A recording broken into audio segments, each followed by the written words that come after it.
ঘন গণতম প্রাপ্ত সকলান গুণার নবস্য বন্দে গুরুশ্রী চরণার বিন্দম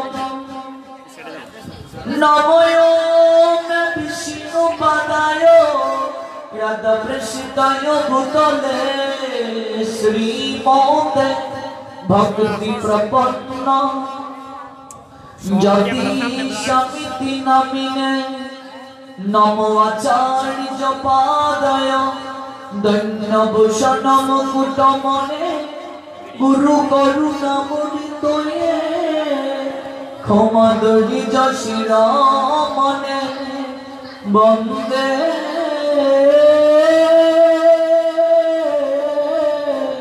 শ্রীকৃষ্ণ চৈতন্য নিত্যানন্দ সগুদিত গৌরুদয়ে পুষ্পবন্ত চিতিরৌ সন্ত তমনদ আজানুলম্বিত ভুজ কনকাবদাত সংকীর্তনৈকপিতর কমলায়তাক্ষ বিশ্বম্বরৌ দ্বিজবরৌ যুগধর্মপাল বন্দে প্রিয় করুণাবতার বৃন্দাবনী তুলসী দেবী প্রিয়াময়ী কেশবসুচ কৃষ্ণ ভক্তি প্রদে দেবী সত্যবত্যই নম নম জয়দান সুরত পঙ্গুর মম মন্দ মতের গতি মদ সর্বস্ব পদাম্বুজ শ্রীরাধা মদন মোহন কুঙ্কুমাক্ত কাঞ্চনা জগড় বহারি গৌরবা পিতনঞ্চিতা যুগন্ধ কীর্তি নিন্দি সৌরভা বল্লবেশ শুনু সর্ব বাঞ্ছিতার্থ সাধিকা মজ্জ মধ্ম পদ পদ্ম দাস দস্তরাধিকা জয় জয় রাধে জিগো জয় রাধে শ্যাম জয় রাধে শ্রী রাধে বৃন্দাবন ধাম জয় জয় জয় জয় রাধা রানী কি জয় জয় জয় জয় মহারানী কি জয় জয়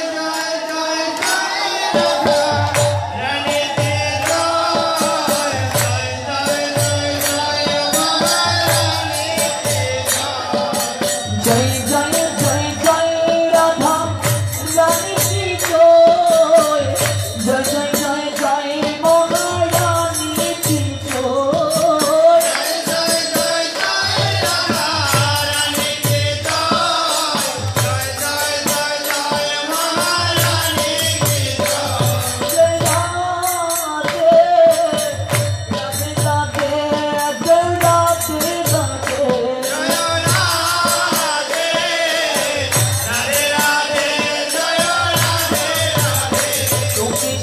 সুহাগে সুহাগি রাধে রাধে শ্যাম বিরগে বিরগে রাধে রাধে সুহাগে সুহাগি রাধে রাধে শ্যাম বিরগে বিরগে রাধে রাধে তুমি শ্যাম কলঙ্কি কলঙ্কি রাধে রাধে শ্যাম বিচ্ছেদে বিচ্ছেদে রাধে রাধে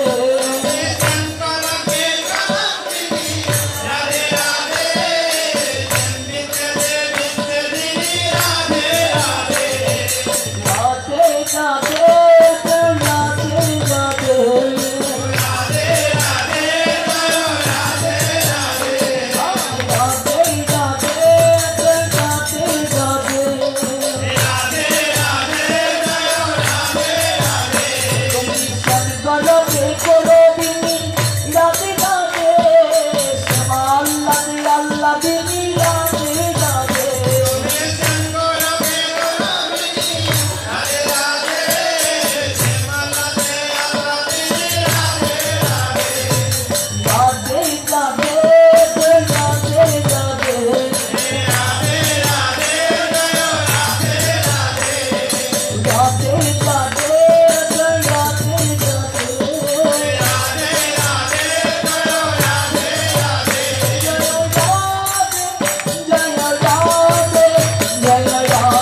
রা শব্দটি উচ্চারণ করার সঙ্গে সঙ্গে যে ব্যক্তি কেবল রা শব্দটি উচ্চারণ করে ভগবান রা শব্দটি উচ্চারণ করার সঙ্গে সঙ্গে ভগবান সেই ব্যক্তির প্রতি অনুগত হয়ে যান। রা শব্দটা উচ্চারণ করার সঙ্গে সঙ্গে ধা শব্দটি যখন উচ্চারণ করে ভগবান সেই ব্যক্তির জীবন থেকে রাধা নামের মহিমা শোনার জন্য পাগলের মতো দৌড়াতে থাকেন। ষোড়শ উপাচার দিয়েও যদি কেউ যাবত জীবন ভগবান গোবিন্দের আরাধনা করে, ভগবান গোবিন্দ যতটুকু না সন্তুষ্ট হন তার চেয়ে অধিক সন্তুষ্ট হন কেউ যদি রাধা নামের মহিমা করে।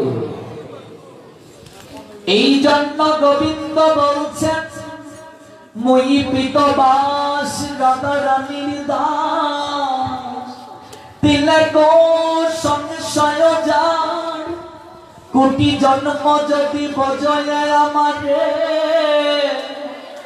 বিফল জনম তার মানবে জন বিফলে যাবে। মই পিতবাস রাধা রানীর দাস, তিলক সংশয় যার, কোটি জন্ম যদি ভজয়ে আমারে, বিফল জনম তার। রাধা নামের যে মহিমা মদন মোহন জানে, রাধা নামের মহিমা কতটুকু স্বয়ং মদন মোহন গোবিন্দ ব্যতীত আর কারো পক্ষে বলা সম্ভব নয়। কারণ রাত রানী হে মহারানী, মহিমা উনকে সব জাগ জানে।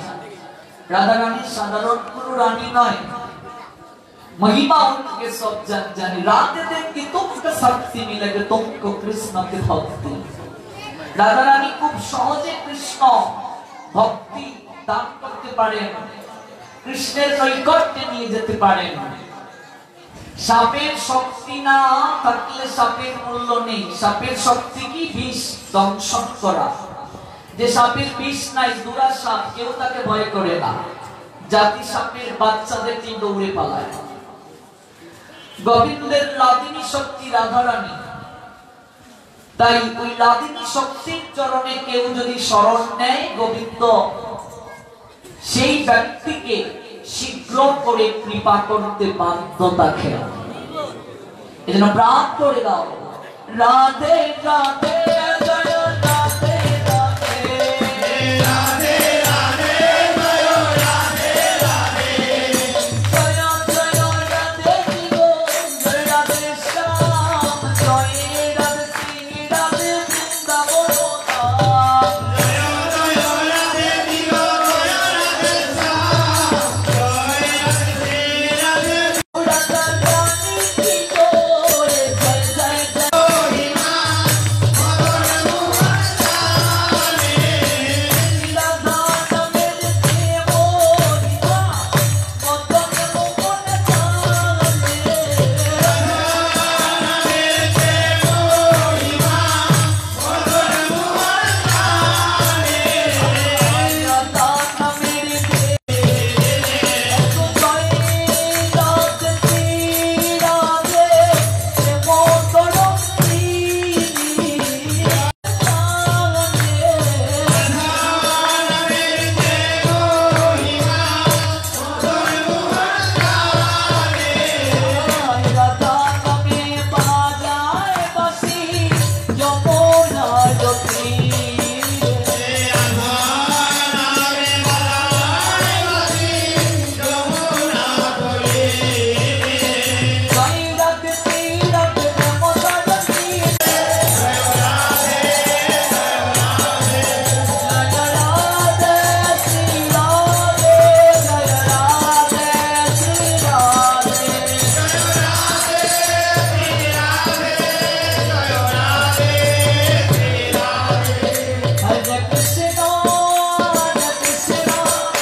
परमेश्वर भगवान श्री कृष्ण चैतन्य महाप्रभु जिनि संकीर्तन यज्ञेर पिता এই যে 24 প্রহর ব্যাপী সৃষ্টি তারক ব্রহ্ম হরি নাম সংকীর্তন যজ্ঞ হবে ওই সংকীর্তন যজ্ঞের পিতা কলিযুগ পাবন অবতার পরমেশ্বর ভগবান শ্রীকৃষ্ণ চৈতন্য মহাপ্রভুর চরণে আত্মসমর্পণ করব নিতাই গৌর হরি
हरिनाम यज्ञानुष्ठानेर प्रारम्भिकाय सप्ताहव्यापी कृष्ण कथामृते अवगाहित हওয়ার আজকের এই চতুর্থ রজনী 3 দিন ব্যাপী আপনাদের চরণধুলি নেওয়ার সৌভাগ্যে আজকের এই তৃতীয় রজনী আমার শেষ আজ আমার বিশ্রাম হবে কথার গতকাল যে জায়গায় কথার বিশ্রাম কিনেছিলাম সেই জায়গা থেকে আজ আমরা পুনরায় শ্রবণ করব তার প্রারম্ভিকায় সমবেত প্রত্যেক ভক্তবৃন্দের চরণে বৈষ্ণব জ্ঞানী আমি দণ্ডবোধ প্রণাম নিবেদন করছি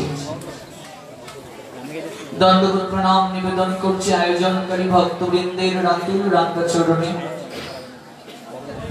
যাদের ঐকান্তিক আয়োজন 71 বছরে পা দিয়েছে এই চমৎকার আয়োজনটি যদি না হতো আমরা কলিহত জীব এই মনুষ্য জীবনে যে উৎকৃষ্ট পন্থা মনুষ্য জীবনের যে প্রকৃত উদ্দেশ্য সেটা আমরা অবগত হতে পারতাম না গৌরাঙ্গের চরণে প্রার্থনা করি কলিযুগ পাবন অবতার গৌর হরি যেন আয়োজনকারী ভক্তবৃন্দের হৃদয়ে এই প্রেম শক্তিকে আরো সুদৃঢ় করেন তারা যেন প্রত্যেক বছর এরকম ভক্ত বৈষ্ণবের মিলন মেলা ঘটাতে পারে জয় জয় নিতাই গৌর সীতানন্দ প্রেমানন্দে হরি হরি বল জয় জয় শ্রী রাধে শ্যাম। আমরা শ্রবণ করছিলাম দেবর্ষি নারদ নরক কুণ্ড দর্শন করে প্রত্যাগমন করবেন গোবিন্দের নৈকট্যে ভগবান শ্রী গোবিন্দ নারদকে পাঠালেন একবার নরকুণ্ড দর্শন করে যেতে কেন পাঠালেন নামের মহিমা নারদ ভগবানকে প্রশ্ন করেছিলেন প্রত্যক্ষ সেটাকে উপলব্ধি করানোর আকিঞ্চনে ভগবান নারদকে নরকে পাঠালেন দর্শন করতে এবার দেবর্ষি নারদ ভগবান গোবিন্দের নৈকট্যে এসে দণ্ডবোধ প্রণাম দিয়ে বলছেন প্রভু আমি তো নরক দর্শন করে আসলাম পাপীদের আর্ত চিৎকার আমার হৃদয়কে বিগলিত করে দিল কিন্তু নামের মহিমা তো উপলব্ধি করতে পারলাম না প্রভু তুমি আমাকে পাঠালে আমি নরকুণ্ড দর্শন করে আসলাম, কিন্তু নামের মহিমা সেটা তো হৃদয় মাঝে উপলব্ধি হলো না। গোবিন্দ এবার মৃদু মৃদু হেসে বলছেন, নারদ, তুমি কি শুধু নরকুণ্ড পরিক্রমা করতে গিয়েছ, না সেখানে গিয়ে কোনো কার্য করেছ? নারদ বলছেন, প্রভু আমি যে জায়গাতেই যাই তোমার নাম ব্যতীত তো আমি থাকতে পারি না। আমি নরকে গিয়েও তোমার নাম কীর্তন করেছি। তবে দক্ষিণ দিকে যখন আমি গেলাম তখনই দূতগণ আমাকে অনুরোধ করলেন, হে দেবর্ষি, এই দক্ষিণ দিকে মহা মহা পাতকী যারা তারা অবস্থান করে, আপনি কৃপা করে এই দিকে নাম উচ্চারণ করবেন না। তথাপি আমি যতটুকু কীর্তন করেছি নাম যাদের কর্ণে পৌঁছেছে, আমি অনেককেই দেখলাম অগণিত তারা চিন্ময় দেহ ধারণ করে তারা নরকুণ্ড থেকে চলে যেতে শুরু করেছে। দেবর্ষি নারদ তিনি কি জানেন না? জানেন, কিন্তু আমাদেরকে শিক্ষা দেওয়ার জন্য। যত যত আচরতি শ্রেষ্ঠ তত্ত্বতি বৈতর জনঃ সযৎ প্রমাণম কুরুতে লোক তৎ অনুবর্ততে। শ্রেষ্ঠ ব্যক্তিগণ যা আচরণ করেন, অপর সাধারণ জন তাকে অনুকরণ করেন। তিনি জগতের বুকে যা প্রমাণ রেখে যান, সবাই সেটাকে গ্রহণ করেন। নারদ শিক্ষা দিলেন আমাদেরকে। এবার গোবিন্দ বলছেন, ওহে দেবর্ষি, তুমি এই বিনা বাজিয়ে হরি নাম করো, আর এই নামের ধ্বনি যাদের কর্ণে উচ্চারিত হয়েছে তারা দিব্য দেহ ধারণ করে ওই নরকুণ্ড থেকে উদ্ধার হয়ে গিয়েছে। এখনো তুমি উপলব্ধি করতে পারো এই নাম করলে জীবের কি গতি হয়। এই নামের যারা আশ্রয় গ্রহণ করে কায় মনোবাক্যে, তাদের আর এই জড় দেহে অবস্থান করতে হয় না, এই স্থূল দেহে তাদের আর অবস্থান করতে হয় না। তারা চিন্ময় দেহ ধারণ করে, সূক্ষ্ম দেহ ধারণ করে তারা বৈকুণ্ঠ গতি প্রাপ্ত হয়ে যায়। জয় জয় শ্রী রাধে। এই নামে শ্রবণের আয়োজন করেছেন আপনারা 24 প্রহর ব্যাপী 71 বছর যাবত এই প্রক্রিয়া চলছে। কথা বলা যাবে না মায়েরা? অত্যন্ত গুরুত্বপূর্ণ একটা তিথিতে আপনারা এই নাম কীর্তনের আয়োজন করেছেন। তবে আমি গতকালকে অনুরোধটা রেখেছিলাম, আমি আজও আরেকটু স্পর্শ করে মূল প্রসঙ্গে ফিরে যাব। মনে রাখবেন, মহাপ্রভু এসেছেন জগতের বুকে 536 বছর হয়। এই তারিখে দোল পূর্ণিমা আসলে মহাপ্রভুর আবির্ভাব তিথি 536 বছর পূর্ণ হবে। এই 536 বছরের পূর্বে যখন দোল পূর্ণিমা পালিত হতো, অর্থাৎ চৈতন্য মহাপ্রভু যখন এই কলিহত জীবের ভাগ্যাকাশে উদিত হন নাই, তখনও তো দোল পূর্ণিমা ছিল। কারণ রাধা গোবিন্দের এটা অপ্রাকৃত একটা লীলা। দোল যাত্রা উপলক্ষে আপনারা অনুষ্ঠানটি করছেন। দোল যাত্রা বিষয়টাকে একটু বুঝতে হবে, নতুবা এই অনুষ্ঠান আপনারা যে করছেন এটার প্রতি শ্রদ্ধা সুদৃঢ় হবে না। দোল যাত্রা মহাপ্রভু আসার আগেও তো দোল যাত্রা ছিল, কারণ আমাদের সনাতন সমাজে 4টা যাত্রা উৎসব রয়েছে। এটা বিশেষ তিথি। যাত্রা শব্দটার অর্থ কি আগে জানতে হবে। বাচ্চাদেরকে কথা বলতে নিষেধ করুন। যাত্রা, যাত্রা শব্দটার অর্থ হচ্ছে গতি। যাত্রা শব্দের অর্থ হচ্ছে গতি। আমাদের সনাতন শাস্ত্রে 4টা যাত্রা উৎসব রয়েছে। রথযাত্রা,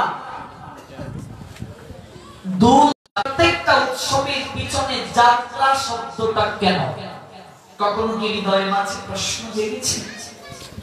পূর্ণিমাকে এই দোল যাত্রা কেবল রাধা গোবিন্দের একটা অপ্রাকৃত লীলা উৎসবের মাঝেই সীমাবদ্ধ ছিল। কথাটা ভালো করে বুঝবেন। যেমন গতকাল আমি বলেছিলাম যে দোল পূর্ণিমা তিথিতে মহাপ্রসাদ বিতরণ যে আমরা করছি, এটা আমাদের পাপ হচ্ছে, অপরাধ হচ্ছে।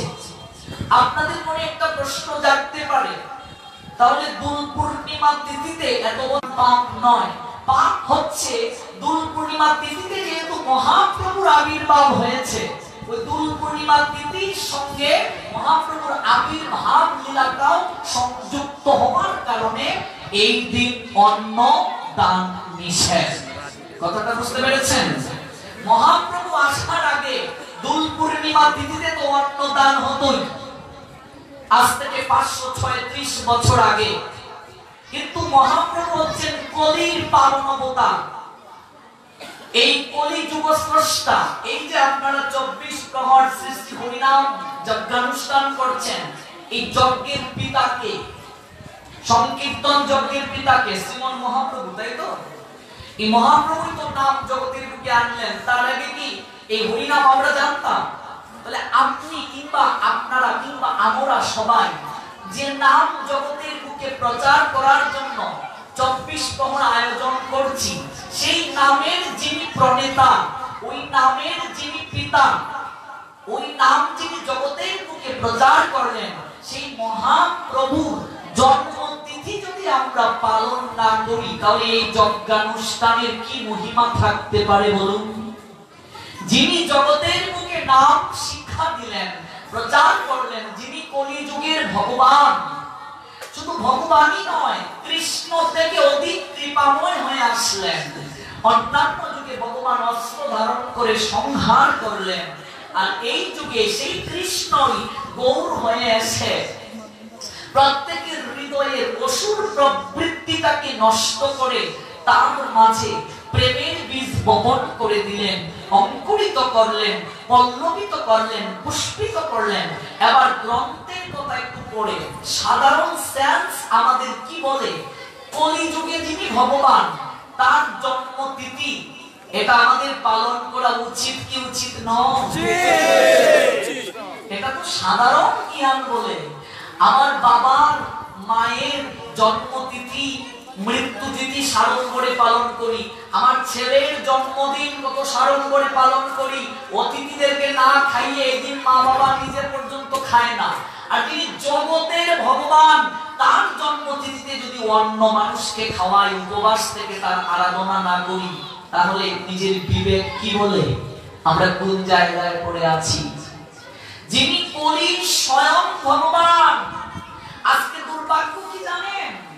আমরা অনেকেই জানি না যে দোল পূর্ণিমার দিন মহাপ্রভু জন্ম নিয়েছে। মহাপ্রভুর নামে আমরা কীর্তন করি, মহাপ্রভুর নামে যজ্ঞ করি, কিন্তু মহাপ্রভুর জন্মতিথিটাই ভালো করে জানি না। কলিযুগের যিনি উদ্ধারকর্তা তাকে জানি না। আমার কথা বলি, এই ভক্তি জগতে আসার আগে ছোটবেলা মায়ের সঙ্গে আমরা দোল পূর্ণিমায় যেতাম, দুপুর বেলা কীর্তন হতো, খিচুড়ি খিচুড়ি খেয়ে আমরা চলে আসতাম। আমাদের বাড়িতে পূর্ব আমল থেকে দোল বেদিতে পূজা হতো, দুপুরের পরেই সবাইকে ঢালাও ভাবে প্রসাদ দেয়া হতো। এই দিন যে মহাপ্রভু আবির্ভূত হয়েছে এটা আমি নিজেও জানতাম না। ভক্তি জগতে আসার পর, সাধু সঙ্গ করার পর জানলাম সর্বনাশ।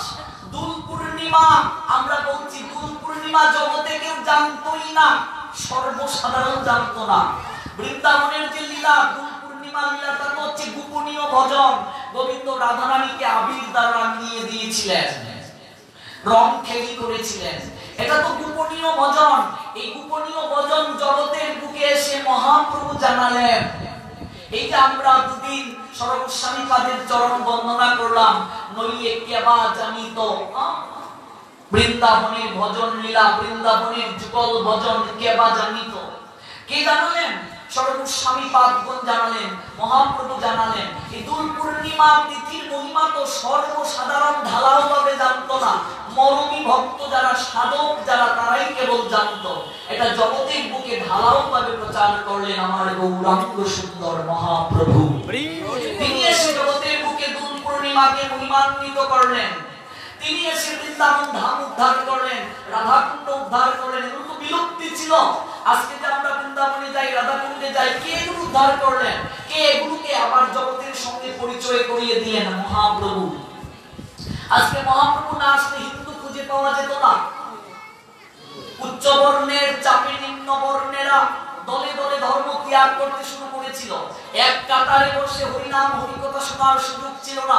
মহাপ্রভু এসে সবাইকে সেই অধিকার দিলেন, যিনি কলির স্বয়ং ভগবান, সেই ভগবানের আবির্ভাব তিথি আমাদের পালন করা উচিত। এটা আমাদের দায়বদ্ধতা।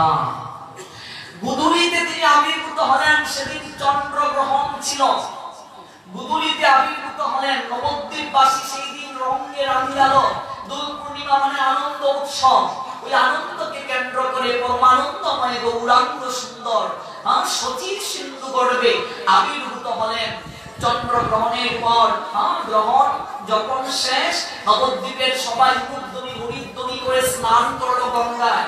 আর সেই সময় গুধুলি লগনে জীবের হৃদয়ের ত্রিসন্ধ্যাকে দূরীভূত করতে, আসরিক প্রবৃত্তিকে দূর করতে আমার গৌর সুন্দর আসলেন সচি সিন্ধু গর্ভে গুধুলিতে। ওই গুধুলি সময়টা এই জন্যই অত্যন্ত গুরুত্বপূর্ণ। গুধুলি লগ্নে বিয়েটা গুরুত্বপূর্ণ, অত্যন্ত গুরুত্বপূর্ণ। কারণ গুধুলি, গু মানে গাভী কিংবা গরু, গরুর পায়ের নিচে যখন ধুলি লেগে এটা পবনের সঙ্গে মিতালি করে উড়ে যায়, ওই সময়টা, যদিও গুধুলিতে আমরা বিয়ে করতে গিয়ে সঠিক সময়টা অনেকে ধরতে পারি না, গুধুলি লগ্ন এতটা গুরুত্বপূর্ণ, সমস্ত তিথি নক্ষত্রের যে উপরে গুধুলি, ওই গুধুলিতে আমার গৌরাঙ্গ সুন্দর আবির্ভূত হলেন, মানে জন্ম নিলেন সচির সিন্ধু গর্ভে, সচি মায়ের কোলে আসলেন। ওই গুধুলি পর্যন্ত কলিগত জীবকে নির্জলা উপবাস থাকতে হবে, জল পর্যন্ত গ্রহণ করা যাবে না। এটা কেন? এটা গৌরাঙ্গ সুন্দরের প্রতি শ্রদ্ধা জ্ঞাপন, এটা কলির ভগবানের প্রতি ভালোবাসা নিবেদন। এটা যদি আমি না করতে পারি তা আমার ব্যর্থতা। যিনি আমার উদ্ধারকর্তা, এই নাম আয়োজন করলে কিচ্ছু লাভ হবে না। সারাক্ষণ হরিনাম করে কাঁদলে কিচ্ছু লাভ হবে না। নাম যিনি জগতের বুকে প্রচার করলেন, তাকে যদি মূল্যায়ন না করে কিছুই লাভ হবে না। কি লাভ হবে? জগতের বুকে যিনি নাম আনলেন, জগতের উদ্ধারকর্তা হয়ে যিনি আসলেন, তাকে যদি মূল্যায়ন না করে নাম যজ্ঞ অনুষ্ঠান কি আমাদের মঙ্গল করবে? এগুলো লোক দেখান, কিচ্ছু হবে না, কৃপা হবে না। এই জন্য গুধুলি পর্যন্ত হরি নাম শ্রবণ করতে হবে আমাদের সবাইকে। কারণ কি? হরি নামে প্রেমের ভাণ্ড নিয়ে জগতের বুকে গৌরাঙ্গ আসবেন। ওই গুধুলি পর্যন্ত সবাই মিলে নাম শুনবেন, হরি নাম করবেন, আমন্ত্রণ করবেন গৌরাঙ্গকে গুধুলিতে, উলুধ্বনি করে, শঙ্খধ্বনি করে, প্রদীপ জ্বালিয়ে, তারপর মহাপ্রভু অভিষেক হবে, স্নান করানো হবে, তারপর সবাইকে অনুকল্প প্রসাদ দেবেন, ফলমূল, জল। যারা অসমর্থ, আর যারা সমর্থ, রাত দিন 24 ঘন্টা কিচ্ছুটি খাবেন না। এরপরও যারা অসমর্থ, পারবেন না, তারা সন্ধ্যার পর সবজি পেতে পারবেন। অন্ন জাতীয় কোনো কিছু গ্রহণ যেমন পাপ, দান করাও মহাপাপ।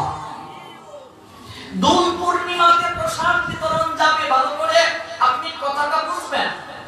কিন্তু দোল পূর্ণিমাতে যেহেতু মহাপ্রভু আসলেন 536 বছর আগে, কাজে গৌর পূর্ণিমাকে তো আমরা অসম্মান করতে পারি না, মহাপ্রভুর আবির্ভাবকে তো অসম্মান করতে পারি না। তাই দুটো একত্রিত হওয়ার কারণে আমরা এই দিন উপবাস থাকি, মহাপ্রভুর আবির্ভাব তিথি।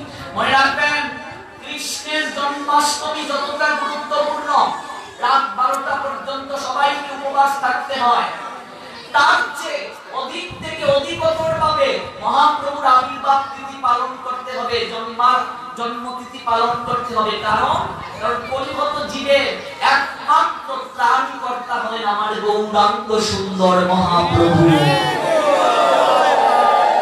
দাসপুষ্টাই বললেন কৃষ্ণ নামে আছে অপরাধের বিচার, কিন্তু আমার গৌর নামে কোনো অপরাধের বিচার নাই। কৃষ্ণ নাম যারা করে নাম অপরাধ আছে 10টা, গৌর নামে কোনো অপরাধ নাই। গৌর নাম নেওয়ার সঙ্গে সঙ্গেই হৃদয়ের মাঝে প্রেম জাগ্রত হয়ে যায়। নাম নেওয়ার সঙ্গে সঙ্গে হৃদয়ে প্রেম জাগ্রত হয়। ওই গৌর যিনি স্বয়ং কৃষ্ণ তিনি, তথাপি কৃষ্ণ থেকে তিনি করুণার সাগর। কৃষ্ণ স্বয়ং গৌর, কিন্তু তথাপি তিনি আরো করুণার সাগর। কেন করুণার সাগর হলেন? তার কারণ হচ্ছে সত্য ত্রেতা দাপর, এই 3টা যুগে মানুষের আয়ুও ছিল বেশি, মানুষের বুদ্ধি ছিল, মানুষের স্মরণ শক্তি ছিল, এবং মানুষের ভজন করার ক্ষমতাও ছিল। মানুষ ব্রহ্মচর্য ব্রত পালন করতে পারত সঠিকভাবে। কিন্তু এই কলিযুগে মানুষ অন্নগত প্রাণ, অর্থাৎ আহার ছাড়া কলিযুগের মানুষেরা কখনো বেঁচে থাকতে পারবে না। আয়ু কম, যে কোনো সময় কলিযুগের মানুষেরা মরে যাবে। দাদুর আগে নাতি মরবে, মায়ের আগে মেয়ে মরবে। এই জায়গাতে বসেছি আসনে, উঠতে পারবো কিনা গ্যারান্টি নেই। বলো হরি হরিবল হয়ে যেতে পারে। আপনি বাড়ি ফিরে যেতে পারবেন কিনা তার কোনো নিশ্চয়তা নেই। এমন কলিযুগের মানুষেরা, ওরা কেমন হবে বলছেন? ওরা ধর্মের সঙ্গে সম্পর্ক স্থাপন করবে কেবল 100 জনের মাঝে 25 জন, আর 75 জনই থাকবে ধর্মের বিরোধী। অর্থাৎ 100 জনের মাঝে কলিযুগে 75 জন অসুর প্রকৃতি আর 25 জন আপনাদের মতো ভক্ত বৈষ্ণব, যারা ধর্ম যাজন করবে। এবার ভগবান দেখলেন এই যুগে তিনি যদি অসুরকে বিনাশ করেন, তাহলে তো কলিযুগে আসুরিক প্রবৃত্তি লোকেই বেশি, সবাইকেই তো মারতে হবে। অসুরের সংখ্যা একটু বেশি কলিযুগে। অসুর মানে ইয়া মোটা চেহারা, বড় বড় শিং হবে তা নয়। অর্থাৎ মানুষের মাঝে সুর আছে, মানুষের মাঝে অসুর আছে। এটা গীতার দৈব অসুর সম্পদ বিভাগ যুক্তা পড়লে পাবেন। তাই ভগবান ভাবলেন এই কলিগত জীবের জন্য মহাশক্তি নিয়ে যেতে হবে। অর্থাৎ এই যুগে আমি অস্ত্র ধারণ করব না, প্রেম দ্বারা জগৎকে উদ্ধার করব। প্রেমের পাণ্ড নিয়ে আমার গৌর সুন্দর জগতের বুকে আবির্ভূত হলেন। কাউকে তিনি অস্ত্র দ্বারা আঘাত করলেন না, হাতে ধরে পায়ে ধরে এই নাম করার শিক্ষা দিলেন। আপনি আচরণে প্রভু জীবের শেখায়, আপনি না চলিলে জীবকে শেখানো না যায়। নিজে আচরণ করে জগৎ জীবকে শিক্ষা দিলেন। এমন ভাবে আর কোন যুগে কোন ভগবান আসেন নাই। কেমন ভাবে আসলেন? যারা হরিনাম করতে চায় না তাদেরকে মহাপ্রভু বলছেন, কারো বাড়ি যদি কেউ কাজ করে তাহলে একটা পারিশ্রমিক তাকে দেয়। দিন শেষে সন্ধ্যাবেলায় সারা দিনের পারিশ্রমিক। মহাপ্রভু বলছেন, ওরে তোরা কেবল কৃষ্ণ নাম কর, আমি নিজে স্বয়ং তোদের সমস্ত কাজ করে দেব। আর কোন যুগে ভগবান এরকম হয়ে আসেন নাই, এত করুণার নিলয় হয়ে আসেন নাই। নিজে ভগবান হয়ে নিজে কেঁদে কেঁদে জগৎ জীবকে কাঁদালেন, নিজে ভগবান হয়ে দানে দানে ছুটে গেলেন ভক্তের কাছে, গিয়ে হাতে ধরে পায়ে ধরে নামের শিক্ষা দিলেন। এখনো গৌরাঙ্গের চরণ যদি আমরা বন্দনা না করি, এখনো গৌরাঙ্গকে যদি আমরা না চিনি, তাহলে আমাদের মতো দুর্ভাগা আর কেউ হতে পারে না। এখনো গৌর চরণকে যদি কেউ উপেক্ষা করে, এখনো গৌর হরিকে যদি কেউ না জানে, তাহলে সত্যি আমরা দুর্ভাগা। আজকে রাধা কৃষ্ণের যে সেবা হচ্ছে, ওই সেবার অধিকার গৌর সুন্দর জগৎ জীবকে পূর্ণ রূপে দান করলেন, জানিয়ে দিলেন। বৃন্দাবনের অপ্রাকৃত লীলা জগৎ জীবকে জানিয়ে দিলেন মহাপ্রভু আমার। এই জন্য মহাপ্রভুর আবির্ভাব তিথি অত্যন্ত গুরুত্ব সহকারে সবাই পালন করবেন, অত্যন্ত গুরুত্ব সহকারে। গৌরাঙ্গের আবির্ভাব তিথি, এগুলো ভক্তির অঙ্গ। চৈতন্য ভাগবত পড়লে ক্লিয়ার হবে, এই বিষয়গুলো শাস্ত্রে আছে। চৈতন্য ভাগবত, চৈতন্য মঙ্গল, চৈতন্য চরিতামৃত, তারপর গোস্বামীগণের যে গ্রন্থগুলো, তাছাড়া কবি কর্ণপুরের চৈতন্য চরিতামৃত, পুরাণী গুপ্তের কর্চা, এই গ্রন্থগুলো পড়লে একেবারে আমরা ক্লিয়ার হব কিভাবে উপবাস করতে হবে এই তিথিতে। আমাদেরকে গুদুলি পর্যন্ত নির্জলা উপবাস, জল গ্রহণ করা যাবে না। এর চেয়েও যারা আরো কঠিন ভাবে করতে চান, অর্থাৎ যারা অধিক কৃপা পেতে চান মহাপ্রভু, সমর্থ ব্যক্তিদের জন্য বলছি, সবার জন্য এটা বলছি না, যারা আগ্রহী বা যারা সমর্থ, অর্থাৎ আগের দিন এক বেলা আহার গ্রহণ করবেন, যারা পারবেন তাদের কথা বলছি। পূর্ণিমার আগের দিন এক বেলা আহার, তারপর এই তিথিতে নির্জলা, রাত দিন 24 ঘন্টা, পরের দিন এক বেলা আহার, রাত এবং দিন শয়ন করা যাবে না। যারা মহাপ্রভুর পূর্ণ কৃপা পেতে চান, একটা দিন যদি ভগবানকে না দিতে পারি, তাহলে কৃপা কি করে হবে? মধুশীলকে মহাপ্রভু বলেছিলেন, সন্ন্যাস যখন নেবেন, চুল কাটতে গেলেন মধুশীল এর কাছে, কাটুয়া। মহাপ্রভু যেখানে সন্ন্যাস নিলেন, নবদ্বীপের অপারটা, গঙ্গার অপার, ওই মধুশীলকে বলেছিলেন, ওরে একবার হরিব, ভবের কাটে আমি মাঝি হব। ভেবে দেখুন, মধুশীল কৃপা পেল, জগাই মাধাই কৃপা পেল। এত কঠিন থেকে কঠিন তারা পাপ করেছিল, 60টা গোডাউন ভরে গিয়েছিল জগাই মাধাইয়ের পাপ কার্য লিখতে লিখতে। চিত্রগুপ্তের 7 গোডাউন পড়ে গেল। চিত্রগুপ্ত মনে মনে ভাবছেন, পৃথিবীতে এমন কি শাস্তি আছে যে শাস্তি ওই জগাই মাধাইকে দেয়া যাবে? এতটা কঠিন থেকে কঠিন তারা পাপ করলো। কিন্তু একদিন চিত্রগুপ্ত ভেতরে ঢুকলেন, ঘরের ভেতরে যেখানে সমস্ত কাগজপত্র লেখা আছে, গিয়ে দেখলেন 7টা গোডাউনের সমস্ত কাগজে যে পাপ কার্য লেখা হয়েছে, সমস্ত কাগজ সাদা হয়ে গেছে, কোনো লেখা নাই। অবাক হয়ে গেলেন চিত্রগুপ্ত, এটা কি করে সম্ভব? ধর্মরাজ জনের কাছে এসে যখন কথাটা বললেন, তিনি শুনে সঙ্গে সঙ্গে অচেতন হয়ে গেলেন। পৃথিবীতে এমন কোন দয়াল এসেছে গো, এমন কোন ভগবান এসেছেন, এখনো কঠিন পাপীকেও উদ্ধার করে দিলেন, সমস্ত অপরাধ মার্জনা করে দিলেন। কে সেই পরম দয়াল? একটিবার জানা আবশ্যক। যমরাজ সচেতন হলেন, আর চিত্রগুপ্ত ভাবছেন। ঠিক সেই মুহূর্তে শিবজি অর্থাৎ মহাদেব সেই জায়গায় আবির্ভূত হলেন। আবির্ভূত হয়ে বললেন, চিত্রগুপ্ত ভয় পেও না, তোমরা সবাই মিলে হরিনাম করো। এই হরিনামের প্রাবণ্যে জগতের বুকে আবির্ভূত হলেন কলির পাবন অবতার স্বয়ং গৌরাঙ্গ। এই নামের আশ্রয় যারা গ্রহণ করবে, তারা যদি কঠিন থেকে কঠিন পাপীও হয়, তারা হরিনামে শুচি হবে। এত কতটা করুণার নিলয় মহাপ্রভু।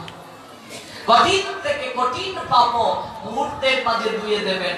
লক্ষ্মীরা বারবনিতা একটা ব্যবসা ছিল, মানে দেহ ব্যবসা করত। এত কঠিন পাপী এই হরিনাম আশ্রয় গ্রহণ করার কারণে লক্ষ্য নামী হয়ে গেল, বৈষ্ণবী হয়ে গেল। হরিদাস ঠাকুর 3 লক্ষ নাম প্রত্যহ করতেন।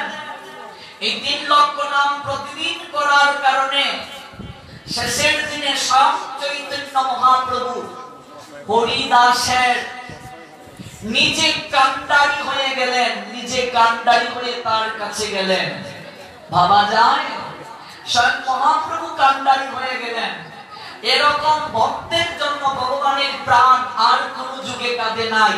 আমার গৌরাঙ্গ যেভাবে কাঁদলেন, নিজে ভিক্ষা করলেন হরিদাসের বৈষ্ণব সেবার জন্য, দাঁড়ে দাঁড়ে ভিক্ষা করলেন, প্রসারীদের কাছে গিয়ে আচল পেতে ভিক্ষা করলেন, সবাইকে কেঁদে কেঁদে বললেন হরিদাসের মহোৎসবের তরে আমাকে কিছু ভিক্ষা দান করো। ভাবা যায় এখানে গৌরাঙ্গের চরণ যারা ভজনা করলো না, লুচন বলে সেই পাপী নরাধম জগতে আসবে আর যাবে। লুচন দাস বলছেন মহাপ্রভুর পার্ষদ, এখনো গৌরাঙ্গ চরণ যারা ভজনা করলো না, এখনো নিত্যানন্দের চরণ যারা বন্দনা করলো না, সেই পাপী নরাধম, নরের মাঝে অধম, নর মানে মনুষ্য, মনুষ্যের মাঝে অধম, সে জগতে আসবে আর যাবে, আসবে আর যাবে। কিন্তু আপনারা তো নরাধম নয়, আপনারা তো ভক্ত। আপনারা যদি ভক্ত না হতে এত সুন্দর আয়োজন করতেন না, 7 দিন ব্যাপী হরিকথার, 24 প্রহর ব্যাপী নাম যজ্ঞানুষ্ঠান করতেন না। আপনারা তো নরাধম নয়, আপনারা তো ভক্ত। এটা করছেন কল্যাণের জন্য, প্রত্যেকের কল্যাণের জন্য এই যজ্ঞানুষ্ঠান। মনে রাখবেন, আমরা কল্যাণ করতে গিয়ে যেন অকল্যাণ না করি। কথাটা ভালো করে বুঝবেন। দুধ খাবো, দুধের সঙ্গে 1 চামচ যদি মদ মিশিয়ে দেওয়া হয় তাহলে সেই দুধের গুণাগুণ আর থাকে না। গল্পটা শুনেছেন কি? ডাক্তারের কাছে রোগী যখন গেল, রোগীকে ডাক্তার বলছে দেখো তুমি এত ধনাঢ্য, কিন্তু তুমি যেভাবে মদ পান করছো তোমার তো লিভার নষ্ট হয়ে গিয়েছে। ওই নেশা যদি তুমি না ছাড়ো তোমাকে আর বাঁচানো সম্ভব নয়, মরে যাবে তুমি। কাজেই তুমি এই নেশা ছেড়ে দাও, একটু দুধ, সর, মাখন, পনির ভালো করে খাও, সংযম থাকো, শরীরকে ভালো রাখো।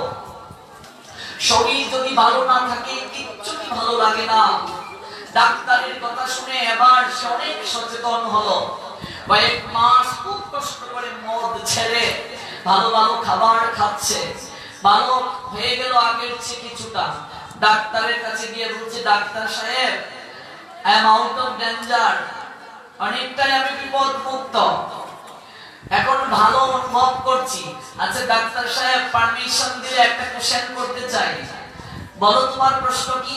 আচ্ছা ডাক্তার সাহেব, আমি যদি 1 গ্লাস দুধের সঙ্গে 1 চামচ মদ মিশিয়ে খাই, আমি যদি দুধের সঙ্গে একটু মদ মিশিয়ে খাই, এবার ডাক্তার বলছে দেখো বাবা, দুধও খাবো মদও খাবো তা তো হতে পারে না, যে কোনো একটা খাও। এই জন্য জগতে কল্যাণ আমরা করার জন্য এই অনুষ্ঠান, কিন্তু এই অনুষ্ঠান করতে গিয়ে যেন অকল্যাণ না হয়, একটু কনসাস থাকতে হবে। এই কথাটা আমার কথা নয়, এটা শাস্ত্রের কথা, আমাদের আচার্যগণের কথা, সর্বস্বামী পাদগণের কথা। গৌরাঙ্গ সুন্দরকে যে দিন দিয়ে রাধা গোবিন্দের ভজন করতে চাইবে, এটা আমার কথা নয়। কবিরাজ গোস্বামী পাদ এবং চৈতন্য ভাগবতে বৃন্দাবন দাস ঠাকুর স্পষ্ট করে বলে দিয়েছেন, তিনি হচ্ছেন অসুর প্রবৃত্তি সম্পন্না। অর্থাৎ দুধের মাঝে মদ মিশালে কিংবা দুধের মাঝে গোমূত্র মিশালে যেমন ওই দুধের আর গুণাগুণ থাকে না, সাত্বিকতা নষ্ট হয়ে যায়, তেমনি ভাবে গৌরকে বাদ দিয়ে রাধা গোবিন্দের ভজনটাও ঠিক দুধের মাঝে মদ মিশানোর মতো। এটা চৈতন্য ভাগবতে বৃন্দাবন দাস ঠাকুর স্পষ্টভাবে বুঝিয়ে দিয়েছেন। আপনারা গ্রন্থ পড়লে অবশ্যই পাবেন। আপনাদের চরণে আমার করজোড়ে অনুরোধ, সন্তান সম আমি, যদি মনে করেন যে ৭১ বছর যাবত আমরা করে এসেছি পূর্বতন, ভুল তো করতেই পারি, তখন তো আমরা কজন শাস্ত্র জানতাম, কিন্তু যে ভুলটা সংশোধনের জন্য শুনলেন, শুনে যদি কেউ জেনে যদি কেউ ভুল করে, এই ভুলের ক্ষমা নেই। অজানা ভুল করলে ক্ষমা আছে। ভগবান গীতায় বলছেন নবম অধ্যায় রাজবিদ্যা রাজগুহ্য যুগে, ওই নবম অধ্যায় রাজবিদ্যা রাজগুহ্য যুগ যদি আপনি পড়েন, দেখবেন সেখানে ভগবান স্পষ্টভাবে একটা শ্লোকের মাধ্যমে বলে দিয়েছেন, অত্যন্ত দুরাচারী ব্যক্তি যারা, ৩০ নং শ্লোক, অপি চেত সুদুরাচার, অপি মানে সত্ত্বেও, চেত মানে যদিও, সুদুরাচার মানে অত্যন্ত দুরাচারী ব্যক্তি, ভজতে মাম অনন্যবাক, ভজতে মানে ভজনা করেন, মাম মানে আমাকে, অনন্যবাক মানে অনন্য ভক্তি সহকারে, সাধু এব সমন্তব্য সম্যক ব্যবসিত হিস, অত্যন্ত দুরাচারী ব্যক্তিও যদি আমার চরণে শরণাগত হয়, ভগবান বলছেন কেমন দুরাচারী, বলছেন অত্যন্ত দুরাচারী, জগতের বুকে এত পাপ করেছে যে পাপের পর আর কোনো পাপ হতে পারে না, সেও যদি আমার চরণে শরণাগত হয়, ভগবান বলছেন, এবং শরণাগত হয়ে যদি আত্মসমর্পণ করে তার পূর্বকৃত সমস্ত খারাপ কর্মের অনুশোচনা করে আমার চরণে ক্রন্দন করে এবং বলে আজ থেকে আমি আর এই কার্য করব না, আমি তার পিছনের সমস্ত পাপকে ক্ষমা করে দেব।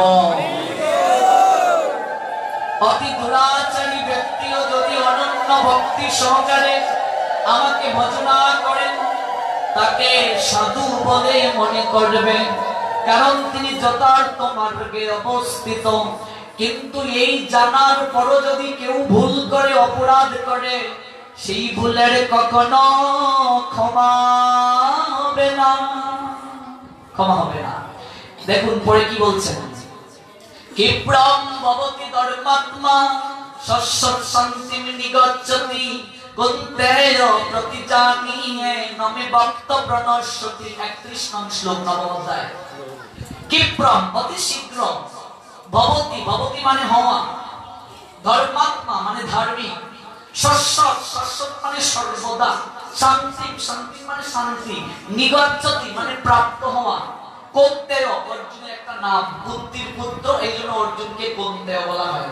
প্রতিজানীয়ে মানে যথাযথভাবে ঘোষণা করছি, as it is proclaimed, যাকে ইংলিশে বলে।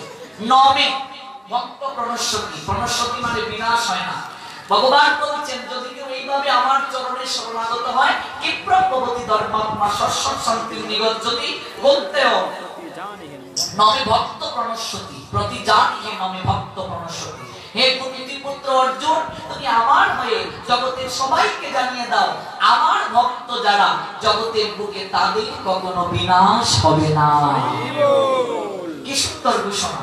তাই পিছনে কি করছি এটা নিয়ে আর একটু আলোচনা সমালোচনার প্রয়োজন নেই, ভগবান এখানে অভয় দিয়ে বলে দিয়েছেন।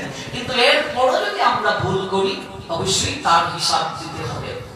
শুনছিলাম আমরা ৪টা যাত্রার কথা, দোলযাত্রা, রথযাত্রা, তারপর হচ্ছে রাস যাত্রা, ঝুলন যাত্রা। এই ৪টা উৎসবের পিছনে যাত্রা শব্দটা আছে। যাত্রা মানে কি? গতি। কিসের গতি? মানুষের জীবনে যদি গতি না থাকে, গতি ধারা, গতিতে জীবন, স্থিতিতে মরণ, প্রত্যেকটা জাতিরই একটা গতি ধারা আছে। কোন কারণে জাতি যদি তার গতি ধারাকে হারিয়ে ফেলে, স্রোতহীন নদীর মতো সে অচল, অসার, প্রাণশূন্য হয়ে যায়। অন্ধ কুসংস্কার সে জাতিকে গ্রাস করে। গতি মানে ছুটে চলা, জীবনের গতি নেই। এই মনুষ্য জীবনের গতি কি? ভগবানের চরণ প্রাপ্ত হওয়া। এই যে আমরা মনুষ্য জীবন লাভ করেছি, এটা গতি ধারায় এক পর্যায়ে আমরা এই জীবন প্রাপ্ত হয়েছি। হুট করে কেউ মানুষ হয়ে আসে নাই মা। বিষ্ণু পুরাণ বলছেন, জলজা নবলক্কানি স্থাবরা লক্ষ বিংশতি ক্রিময়া রুদ্র সন্তকা পক্ষিনাম ১০ লক্ষ নাম ত্রিংশ লক্ষ্যানি পশব জন্ম চাতুর লক্ষানি মানবা। এই যে আমরা মানুষ হয়ে জন্ম নিয়েছি, এই মানুষ হয়ে জন্ম এটা একদিনে নয়, 9 লক্ষ বার জলজ প্রাণী হয়ে জন্ম নিতে হয়েছে, 10 লক্ষ বার পাখি হয়ে জন্ম নিতে হয়েছে, 11 লক্ষ বার কৃমিকীট হয়ে আমাদের জন্ম নিতে হয়েছে, 20 লক্ষ বার গাছপালা হয়ে আমাদেরকে জন্ম নিতে হয়েছে, 30 লক্ষ বার পশু হয়ে জন্ম নিতে হয়েছে।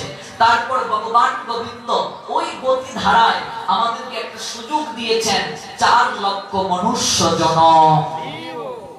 এই গতি ধারায় যদি আমরা স্থবির হয়ে যাই, গতি মানে ছুটে চলা, কেউ যদি ওই গতি ধারা থেকে স্থবির হয়ে যায় তাহলে তার জীবনে পরাজয় হবে। খরগোশ আর কচ্ছপের গল্পটা নিশ্চয়ই শুনেছেন।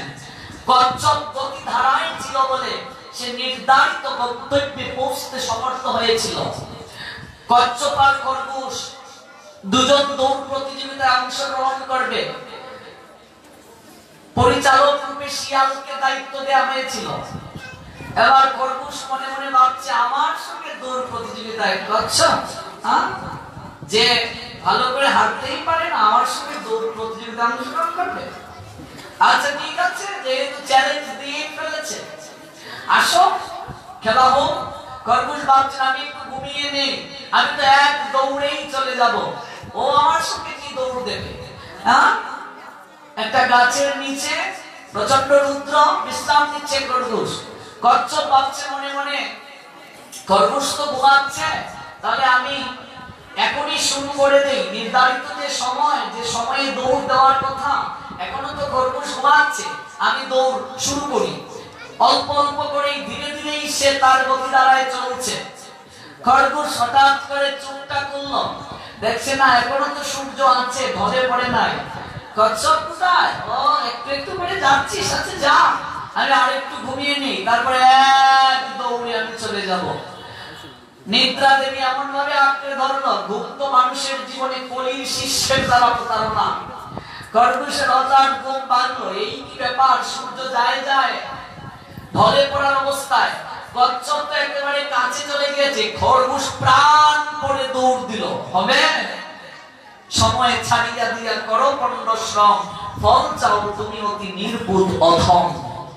খেয়া তরি চলে গেলে বসে থাকো তীরে, কিসে পার হবে তরি না আসিলে ফিরে। শৈশবে সদুপদেশ যাহারও না রুচে, জীবনে তাহার কবু মূর্খতা না গুছে। ছোটবেলা থেকে পড়াশোনা না করলে, শিক্ষার আলো থেকে যদি বঞ্চিত হও, এর মতো কষ্ট আর হতে পারে না। কাঁচায় না নুয়াইলে বাস, পাকলে করে ঠাস ঠাস, সম্ভব নয়। খরগোশ এত দ্রুত গতিতে দৌড়াতে পারে, এরপরও কচ্ছপের কাছে তার পরাজয় হলো একটাই কারণ, তার গতি ধারায় এসেছিল না, গতিটাকে মূল্যায়ন করে নাই। মনুষ্য জীবনের গতি কি? যাত্রা মানে গতি। এই যে দূর যাত্রা, যাত্রা মানে কি বুঝতে হবে, নতুবা দূর যাত্রায় উৎসব করে কি লাভ হবে যদি মাহাত্ম্য না বুঝি, মহিমা না বুঝি। গতি, মনুষ্য জীবনের গতি কি? মনুষ্য জীবনের গতি তস্মাৎ ভারত সর্বাত্মা ভগবানীশ্বর হরি সুতব্য কীর্তিতব্যশ্চ স্মর্তব্যশ্চ তভয়ম। মনুষ্য জীবনের মূল গতি হচ্ছে গোবিন্দের চরণ প্রাপ্ত হওয়া, রাধা গোবিন্দের চরণের দিকে ছুটে চলা, এটা মনুষ্য জীবনের গতি। তস্মাৎ ভারত সর্বাত্মা ভগবানীশ্বর হরি সুতব্য কীর্তিতব্যশ্চ স্মর্তব্যশ্চ তভয়ম। প্রতিটা জীবের কর্তব্য হচ্ছে সর্ব আকর্ষণ পরম ঐশ্বর্যমণ্ডিত ভগবান শ্রী হরির কথাকে শ্রবণ করা। তার নাম হরি, তিনি কেবল জীব সকলকে মায়ার কবল থেকে বরণ করে তার নিজ নিত্য ধামে নিয়ে গিয়ে আনন্দ প্রদান করতে পারেন। ওই গতি ধারা থেকে মানুষ যদি সরে যায়, ওই মনুষ্য জীবন কেন লাভ করলো তা যদি অনুসন্ধান না করে, তাহলে গতি ধারা থেকে সরে যাওয়ার কারণে তার পরাজয় সুনিশ্চিত। এই মানুষ হয়ে এসেছি, আগামী জন্মে আর মানুষ হওয়ার সৌভাগ্য নাও হতে পারে। কি লাগিয়াইলে হবে এমন জন্মে ঘড়ি না বুঝিলে, সে তুই মানুষই কবে। কিসের মানুষ আমি? এই মানুষ হয়ে যদি আমার গতি ধারায় আমি না চলি, কিসের মানুষ আমি? এই জন্ম পেয়ে যদি হরি ভজন না করতে পারলাম। গতি মানে ছুটে চলা, গতি মানে কি? নির্ধারিতভাবে চলা। মানুষ যদি না চলে তাহলেই তার পরাজয়। ওই গতি দ্বারা বোঝানো হয়েছে সময়ের কাজ সময়ে করা।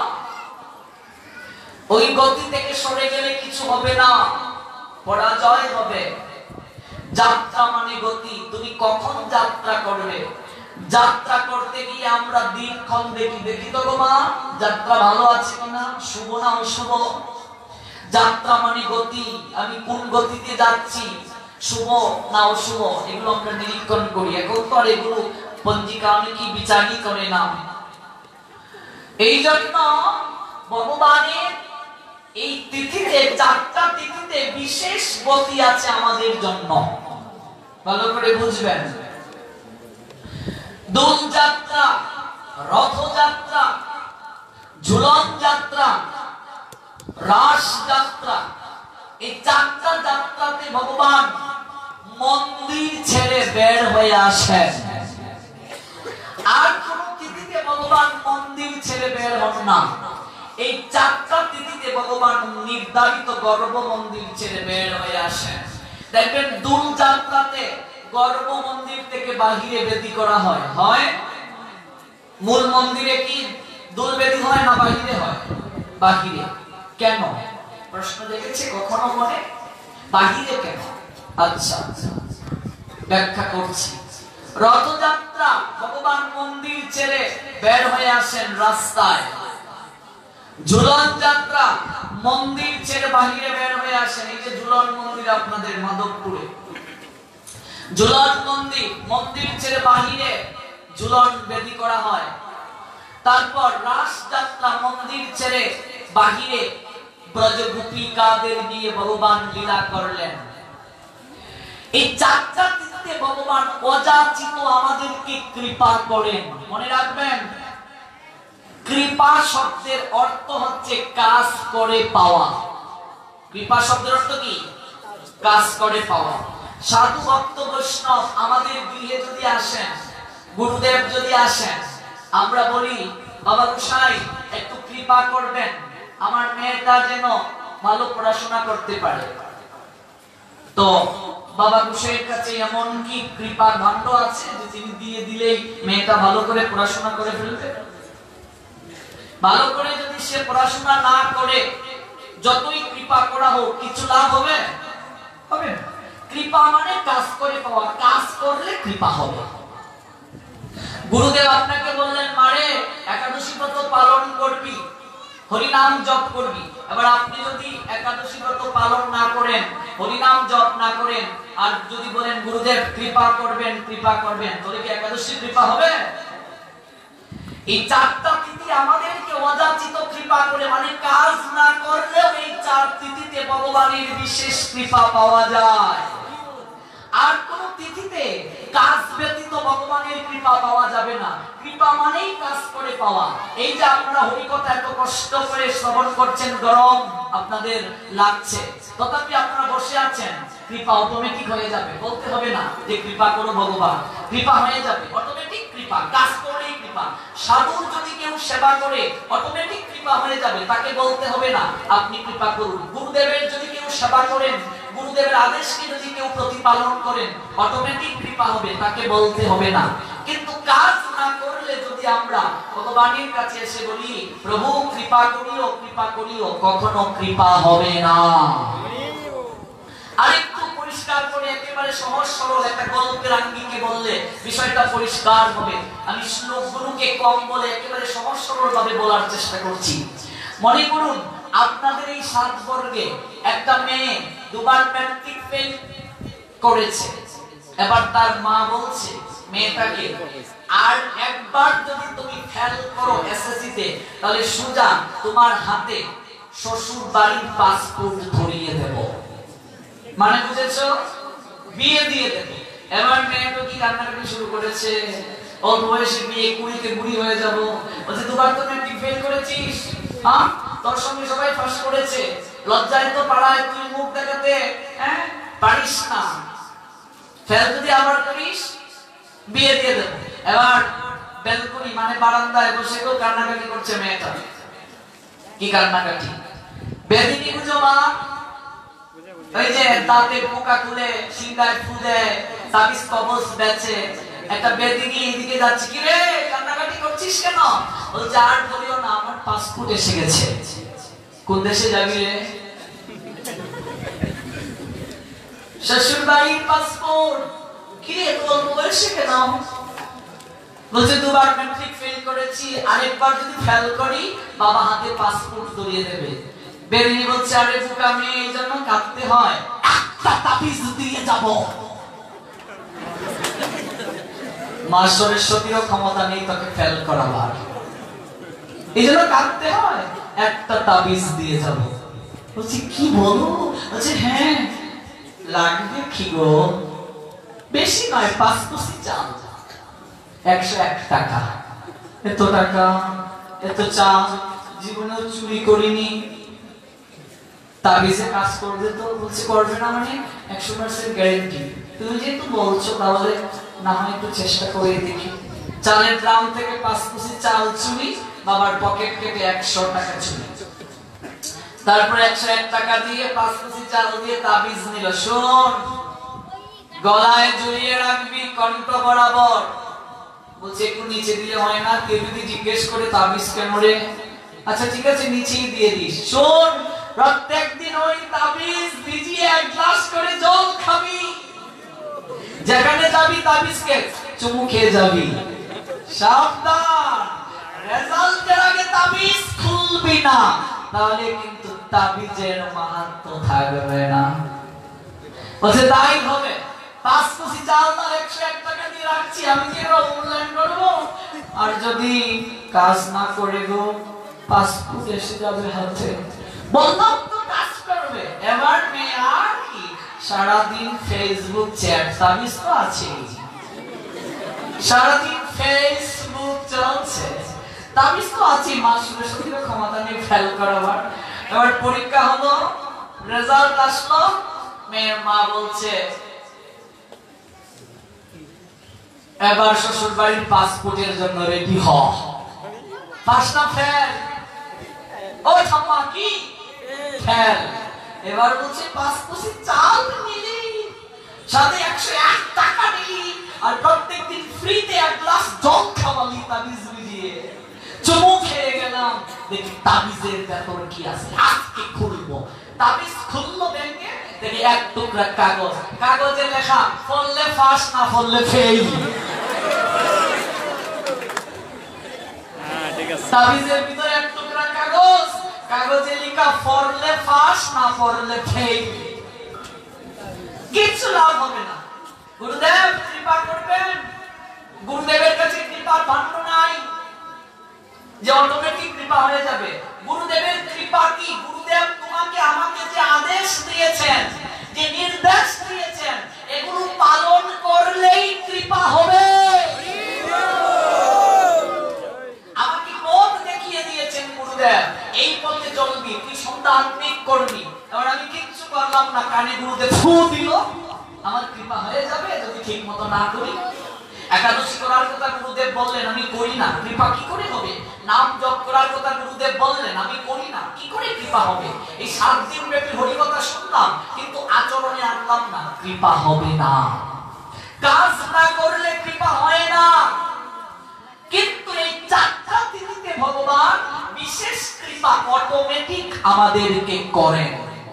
তাহলে প্রশ্ন আসতে পারে, এই 4টা তিথির এমন কি মহিমা রয়েছে যে মহিমায় মহিমান্বিত হয়ে ভগবান মন্দির ছেড়ে কৃপা করার জন্য আসেন? প্রশ্ন আসতে পারে না?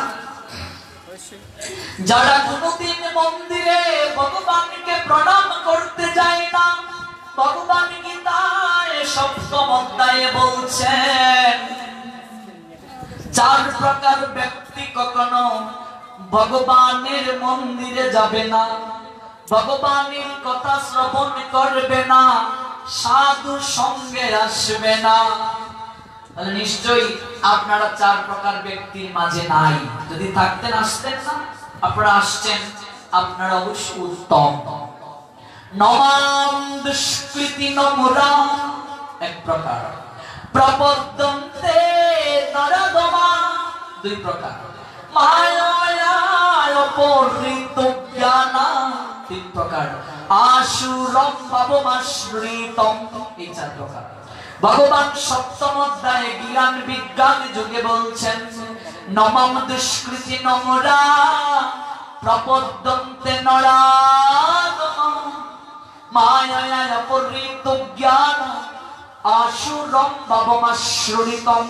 হে অর্জুন, নমম দুষ্কৃতি নমরা, চার প্রকার ব্যক্তি কখনো আমাকে প্রাপ্ত হবে না। তাদের মাঝে এক প্রকার ব্যক্তি হচ্ছে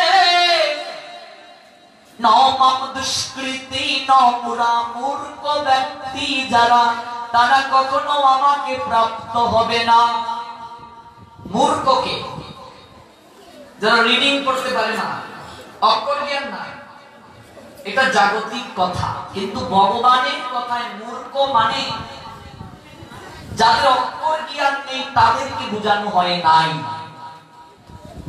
তাহলে মূর্খকে, যাদের অনেক সার্টিফিকেট আছে, স্কুল কলেজের জ্ঞান আছে, কিন্তু ভগবান সম্পর্কে যাদের কোনো জ্ঞান নাই, তারা মূর্খ। অনেক বড় বড় সার্টিফিকেট আছে, পিএইচডি পর্যন্ত, এফআরসিএস, এমবিবিএস, কত ডিগ্রি, কিন্তু ভগবত সম্বন্ধীয় কোনো জ্ঞান নাই, ওরা মূর্খ। ভগবানের যদি কৃপা হয়, তাহলে মুখ ব্যক্তির মুখেও কথা বলে। মুখ মানে কি? বোবা। বোবা ব্যক্তি কথা বলতে পারে ভগবানের যদি কৃপা হয়। এটা তো একটা শ্লোক আছে, আপনারা নিশ্চয়ই জানেন, মুখং করোতি বাচালং পঙ্গুং লঙ্ঘয়তি গিরিম যৎকৃপাদমহং বন্দে পরমানন্দ মাধবম। মাধবের যদি কৃপা হয়ে যায়, এই জগতে বুবার মুখেও কথা ফুটে। এই জগতে পঙ্গু ও পাহাড় পর্বত অতিক্রম করতে পারে, মাধবের যদি কৃপা হয়ে যায়। সনাতন গোস্বামী পাদ গিয়ে বলছেন, প্রভু তুমি যে আমাকে শাস্ত্র রচনা করার কথা বলছো, আমি তো কিচ্ছুই জানি না প্রভু। মহাপ্রভু সনাতনকে আশীর্বাদ করে বললেন, তুমি যা লিখবে তাহাই শাস্ত্র হবে। কতটুকু আশীর্বাদ দেখো, কতটুকু আশীর্বাদ দেখো, কৃপাটা আসল। আর এই কৃপা সনাতন কিভাবে লাভ করলেন? কতটুকু মহাপ্রভুকে ভালোবাসতেন, ভজন করতেন। এই জন্য মূর্খ তারা, যাদের মাঝে ভগবত সম্বন্ধীয় জ্ঞান নাই। আবার বুঝতে হবে জ্ঞান কাকে বলে। উত্তর দিচ্ছেন ভগবান নবম অধ্যায় রাজবিদ্যা রাজগুহ্য যুগের 2 নং শ্লোকে। জ্ঞান কাকে বলে? রাজবিদ্যা রাজগুহ্য পবিত্র ইদম উত্তমম প্রত্যক্ষ অবগমম ধর্মম সুসুকম কর্তুম অব্যয়ম। এই জগতের বুকে সমস্ত জ্ঞানের রাজা হচ্ছে ভগবত সম্পর্কিত জ্ঞান। ভগবানকে জানার নামই জ্ঞান, আর বাকি সব হচ্ছে অজ্ঞান। ভগবানকে জানা মানে জ্ঞান। যে ভগবানকে জানতে পারলো না, সে মূর্খ। এই জ্ঞানের কোনো মূল্য নাই। যে জ্ঞান ভগবানকে জানতে শিক্ষা দিল না, যে জ্ঞান তোমার মনুষ্য জীবনের উদ্দেশ্য কি জানালো না, তুমি কিসের জ্ঞানী, কিসের পড়াশোনা করলে? ভগবান বলছেন মূর্খ। রাজবিদ্যা রাজগুহ্য পবিত্রমিদম উত্তমম প্রত্যক্ষ অবগমম ধর্মম সুসুকম কর্তুম অব্যয়ম। এই ভগবত সম্বন্ধীয় জ্ঞান গুহ্য থেকে গুহ্যতর, অতি পবিত্র, প্রত্যক্ষ রূপে আত্ম উপলব্ধি প্রদান করে বলে এই জ্ঞান লাভই হচ্ছে জীবের প্রকৃত ধর্ম। এবার ধর্ম কি? ভাগবত বলছেন ধর্ম তু সাক্ষাৎ ভগবত প্রণীতম। ধর্ম হচ্ছে ভগবানের আইন। ভগবানের আইন হচ্ছে ধর্ম। If you violate rule of regulation, all power supreme being God or Krishna, of course punishment any time any situation. আপনি যদি ভগবানের আইন পালন না করেন আপনাকে আমাকে শাস্তি পেতে হবে। গাড়ি চালাতে গেলে ট্রাফিক আইন মানতে হবে নিশ্চয়ই, ট্রাফিক আইন না মানলে শাস্তি পেতে হয়। সমাজে চলতে গেলে একটা আইন মেনে চলতে হয়, আইন যদি কেউ সমাজে মেনে না চলে তাকে শাস্তি পেতে হবে। তেমনি ভগবানের আইন যারা মানবে না তাদেরকে শাস্তি পেতে হবে। তারপর দেখুন এটা সমস্ত জ্ঞানের রাজা, ওই জ্ঞান যদি কেউ একবার লাভ করতে পারে ভগবান বলছেন আপনা থেকে তার হৃদয়ের মাঝে সমস্ত জ্ঞান সমস্ত বুদ্ধি প্রকাশিত হয়ে যায়। কোথায় আছে? গীতাতে আছে। ভগবান বলছেন দদামি বুদ্ধি জ্ঞাগম, আমি সেই ব্যক্তির হৃদয়ের মাঝে বুদ্ধি প্রদান করে থাকি। কিভাবে বুদ্ধি দান করো তুমি প্রভু? ভগবান বলছেন যুক্তব্যমাত্মানাম মতপরায়ণ, কেউ যদি আমার সঙ্গে কায়ে মনোবাক্যে যুক্ত হয় আমি নিজেই তার হৃদয়ে মাঝে বুদ্ধি উদ্ভাসিত করে দেই, আমি নিজেই তার হৃদয়ে মাঝে জ্ঞান প্রদান করে দেই। কিচ্ছু লাভ হবে না যদি ভগবানের সঙ্গে সম্পর্ক না থাকে, কিছু লাভ হবে না। মরার সঙ্গে সঙ্গে সমস্ত জ্ঞান নষ্ট হয়ে যাবে। বৃদ্ধ হয়ে গেলে স্মরণ শক্তি চলন শক্তি কমে যাবে। যে ম্যাথমেটিক্সের টিচার আমার নিজে দেখা রাস্তায় হেঁটে হেঁটে ঐকিক নিয়ম করতেন আমার পরিচিত একজন, আর তার শেষ বয়সে কি গতি হলো হায় নিজের চোখে দেখা। কিচ্ছু লাভ হবে না, কারণ জান ওয়ান্স আপন এ টাইম সব নষ্ট হয়ে যাবে। কিন্তু কেউ যদি ভগবানের সঙ্গে সম্পর্ক রাখে তাহলে এই জ্ঞান যদি সে পূর্ণরূপে লাভ করার পরও নির্ধারিত লক্ষ্যে পৌঁছাতে না পারে, ভগবান অর্জুনকে উদ্দেশ্য করে বললেন পরবর্তী জন্মে আমি তাকে সুযোগ দেব, যে জায়গায় সে সমাপ্ত করেছে পরবর্তী জন্মে এই জায়গা থেকে সে আবার শুরু করবে। কিন্তু জাগতিক জ্ঞান নষ্ট হয়ে যাবে। যেমন মনে করুন আমরা এই বয়সে ভক্তি যাজন করি, প্রসাদ পাই, গীতা অনুযায়ী ভগবানের কথা অনুযায়ী আমরা পূর্ব জন্মে কিছু না কিছু করে এসেছি, না করলে আমার বয়স থেকে বা আরো অল্প বয়স থেকে আমরা শুরু করতে পারতাম না। তাহলে বুঝুন আমার যারা এখানে বাবা জেঠার বয়সী আছেন যারা এখনো ভক্তি শুরু করেন নাই, তার মানে আপনি পূর্ব জন্মে কতটা অপরাধ করেছেন, কতটা পাপী ছিলেন, এই জন্মেও শুরু করতে পারেন নাই, তাহলে আপনার অবস্থাটা কি হবে? কারণ ভগবান বলছেন নবম অধ্যায়ে রাজবিদ্যা রাজগুজ্জ যুগের ৩ নং শ্লোকে অশ্রদ্ধা দানা পুরুষা ধর্মস্য পরন্তপ অপ্রাপ্য মাম নিবর্তন্তে মৃত্যু সংসার বর্তনী। ওই ধর্ম পালনে যাদের শ্রদ্ধা উদিত হবে না, হে অর্জুন তাদের কি গতি হবে তুমি আমার কাছ থেকে জেনে নাও। অর্জুন বলছেন ভগবান যারা ধর্ম পালন করবে না, শ্রদ্ধা রাখবে না, ধর্ম পালনে বাধা দেবে, সমালোচনা করবে, তাদের কি হবে? ভগবান বললেন অশ্রদ্ধা দানা পুরুষা। অশ্রদ্ধা দানা কথাটার অর্থ হচ্ছে শ্রদ্ধাহীন, ধর্ম পালনে যাদের শ্রদ্ধা নাই। পুরুষা যে সকল ব্যক্তিদের শ্রদ্ধা নাই। ধর্মস্য, ধর্মস্য মানে ধর্মের, অশ্ব, অশ্ব মানে এই ধর্ম পালনে যাদের শ্রদ্ধা নাই। কি সুন্দর কথা। পরন্তপ অর্জুনের একটা নাম, পরন্তপ। ভগবান বলছেন অপ্রাপ্য মাম নিবর্তন্তে। অপ্রাপ্য কথাটার অর্থ হচ্ছে না পেয়ে, অপ্রাপ্য মাম, মাম মানে আমাকে। ভগবান বলছেন তারা কখনো আমাকে পাবে না। অপ্রাপ্য মাম মানে আমাকে পাবে না।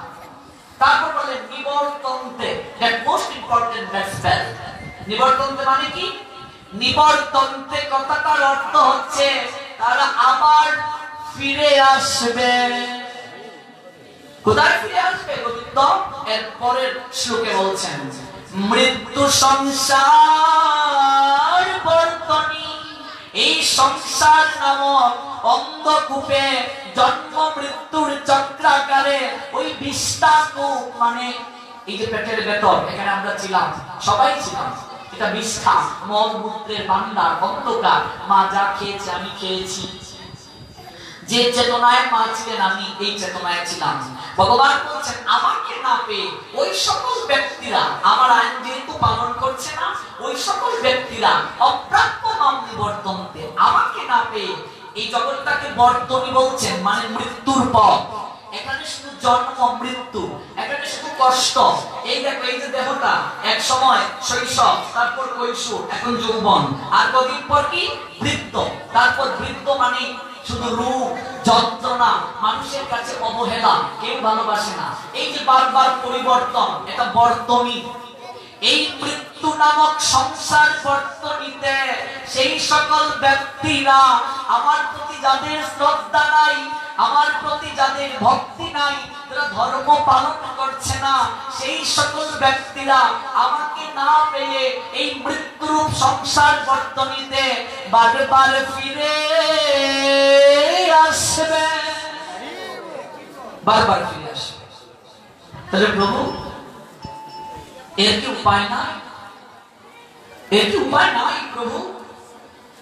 এবার ভগবান চমৎকার ভাবে বলছেন, যদি এর থেকে আমাদের উপায় খুঁজতে হয়, ভগবান বলছেন মায়া মেতাম তরন্তিতে, এই মায়ার বর্তনী থেকে তুমি তাড়িত হতে পারবে যদি একটা কৌশলকে অবলম্বন করো। অর্জুন বলছেন সকাতরে, প্রভু বলে দাও কৌশলটা কি? সর্বধর্মান পরিত্যাজ্য মামেকম শরণম ব্রজ, অহং তম সর্ব পাপেভ্যো মোক্ষয়িষ্যামি মা শুচঃ। সবকিছু আমার চরণে অর্পণ করতে যদি কেউ পারে, তার সমস্ত পাপকে আমি হরণ করে নেব। তার আর নিজের বলে কিছু থাকবে না। আমাকে যখন সব সমঝিয়ে দেবে, তখন সবকিছু আমার দায়িত্ব থাকবে গ্রহণ করার। আমি নিজেই তাকে উদ্ধার করে আমার চরণে ঠাঁই দেব। কোথায় আছে? অষ্টাদশ অধ্যায়ে সর্বধর্মান, তার আগে ভগবান বলেন দ্বাদশ অধ্যায়। এই জন্য ভালো করে গীতাটা পড়তে হবে আমাদের। খুব সুন্দর এগুলো কথা। দ্বাদশ অধ্যায় ভক্তি যুগের 6 এবং 7 নং শ্লোকটা যদি আপনারা পড়েন, সেখানে ভগবান একেবারে সুন্দর করে জগৎজীবীকে চমৎকার তত্ত্ব দিলেন অর্জুনকে উদ্দেশ্য করে। দেখুন 7 এবং 8 নং শ্লোক। ভগবান বললেন, দেখো এই দুঃখ থেকে পরিত্রাণের উপায়। যেতু সর্বাণি কর্মাণি ময়ি সন্ন্যাস্য মতপরাহ, অনন্যেন যুগেন মাম দেয়ন্ত উপাসতে, তেষামহং সমুদ্রতা মৃত্যু সংসার সাগরাৎ ভবামি ন চিরাৎ পার্থ ময়ি আবেশিত চেতসা। কি সুন্দর কথা। ভগবান বলছেন যেতু সর্বাণি কর্মাণি, যে মানে যারা, তু মানে কিন্তু, সর্বাণি মানে সবকিছু, কর্মাণি মানে কর্ম, মই মানে আমাকে, সন্ন্যাস মানে ত্যাগ করে, মত পড়া মানে মত পরায়ণ হয়ে, অনন্যেন মানে অবিচলিত ভাবে, আমি ব্যতীত আর কোনো ভাবনা নাই যাদের মাঝে। এব যুগেন, যুগেন মানে ভক্তি যুগের দ্বারা, মাম মাম মানে আমাকে, ধ্যায়ন্তে ধ্যায়ন্তে মানে ধ্যান করা, উপাসতে উপাসনা করা, তেষাম তেষাম মানে তাদের, অহম অহম মানে আমি, মানে ভগবান কৃষ্ণ, সমুদ্রতা মানে উদ্ধারকারী, মৃত্যু সংসার সাগরা, এই জগৎটাকে মৃত্যু সংসার, সংসার মানে সাগর, সংসার মানে সাগর, এই জায়গায় যে এসে ডুবেছি, কুল কিনারা পাচ্ছি না। একেবারে মৃত্যুর আগ পর্যন্ত দায়িত্ব থাকবে, মৃত্যুর আগেও দায়িত্ব, মরার আগেও মানুষ চিন্তা করে আমি চলে গেলে আমার ছেলে মেয়েরা থাকবে কি করে। সংসার সাগরা, এটা সাগর। ভগবান বললেন ভবামি, ভবামি মানে হই, নো চিরাগ। চিরাগ কথাটার অর্থ হচ্ছে কুইকলি, মানে শীঘ্রই, ও চিরাগ। পার্থ অর্জুনের একটা নাম, পৃথার পুত্র। অর্জুনের মায়ের নাম কুন্তি, কুন্তির একটা নাম পৃথা, পৃথার পুত্র পার্থ। মই, মই মানে আমাতে। এবার বলছেন আবেশিত, আবেশিত মানে আবিষ্ট হওয়া। চেতসাম, চেতসাম মানে চিত্ত। আমরা এই 6-7 নং শ্লোকটা ধরে কি পেলাম? যেতু সর্বাণি কর্মাণি ময়ি সন্ন্যাস্য মৎপরা অনন্যেন এব যুগেন মাম ধ্যায়ন্ত উপাসতে তেষামহং সমুর্ধতা মৃত্যু সংসার সাগরা ভবামি ন চিরাৎ পার্থ ময়ি আবেশিত চেতসাম। হে পার্থ, যারা সমস্ত কর্ম আমাতে সমর্পণ করেন, জগতে যা করব ভগবানকে সমর্পণ করে। এই কাপড় জগতে নিয়ে আসি নাই মা লজ্জা নিবারণে। ওই যে ছেলে মেয়ে নাতি পন্থী খন্তি বলছো, এগুলো কিচ্ছু কি নিয়ে আসি নাই। বাড়ি গাড়ি ব্যাংক ব্যালেন্স কিচ্ছু সব এখানে পেয়েছি, ভগবান কৃপা করে দিয়েছে। যাবো যেদিন কিছু নিয়ে যাওয়া যাবে কিচ্ছু। যত কর্ম করছি ভগবান বলছেন কর্মণি অব অধিকারতে মা ফলেশ্বর কথার জন্য মা কর্মফল হেতু বুমাতে সন্ন্যস্ত কর্মাণি। তোমার উচিত কাজ করে যাওয়া, ফল কি হবে তুমি ভেবো না, আমি ফলদাতা। কাজ করে যাও, রেজাল্ট কি হবে তাবিজে কিছু হবে না। গোল্ডেন অ্যাপল যদি পেতে চাও ভালো করে পড়াশোনা করো, ভগবান বলছেন ভালো পড়াশোনা করলে আমি তোমাকে ফল দান করব। কর্মণি অব অধিকারতে মা ফলেশ্বর কথাচন মা কর্মফল হেতু বুমাতে সন্ন্যস্ত কর্মাণি। কর্মে তোমার অধিকার আছে, ফলে অধিকার নাই। এবার যে কর্মটাই করি ভগবানের প্রতি সমর্পণ করে করতে হবে। শাড়ি কিনেছো, ওই শাড়িটা আগে রাধা রানীর চরণে অর্পণ করো। হে রাধে, নতুন শাড়ি তোমাকে দিলাম, রাধা রানী কি তোমার সাথে নিয়ে নেবে? ওই রাধা রানীর প্রসাদী শাড়ি তুমি যখন পরবে তখন আর কোনো পাপ থাকবে না। যত সর্বাণি কর্মাণি মই সন্ন্যাস্য মৎপরা। সময় নেই, অথবা আরো ব্যাখ্যা করতে পারতাম। এগুলো প্রত্যেকটা শ্লোকের সঙ্গে সংযোগ। এই 700 শ্লোক মুখস্থ থাকতে হবে। আজকে মুসলমানদের দিকে তাকাও, কুরআন মুখস্থ লক্ষ লক্ষ লোককে পাওয়া যায়। আমরা গীতা মাত্র 700 শ্লোক। আরে মাসে যদি 4টা শ্লোক কেউ মুখস্থ করে, 7 দিনে একটা শ্লোক, 700 শ্লোক মুখস্থ ব্যাপারই না। কজন লোক আছে 700 দূরের কথা, মাস্টার্স পুরো 100 থেকে জিজ্ঞেস করো 4-5টা শ্লোক কেন একটা শ্লোকই বলতে পারে না। আমি এমন অনেককে দেখেছি বলতেই পারে না। গীতাকে লাল শাল দিয়ে রুমাল দিয়ে ঘরের মাঝে, ঠাকুর ঘরের মাঝে বেঁধে রাখে, আর মরার পরে মরা বেটার বুকের মাঝে গীতা দেয়। মরা বেটার বুকে গীতা দিয়ে কি হবে? আর শ্রাদ্ধ বাসরে উচ্চেশ্বরে গীতা পাঠ করলাম, জীবন দশায় যে লোকটার শ্রাদ্ধ, ওই লোকটা জীবনে গীতা স্পর্শই করছে না, ওরে মরার পরে শ্রাদ্ধ বাসরে এই লোকটাকে গীতা পাঠ শোনাইলে ওই লোকটা উদ্ধার হয়ে যাবে? এই জন্য পড়তে হবে।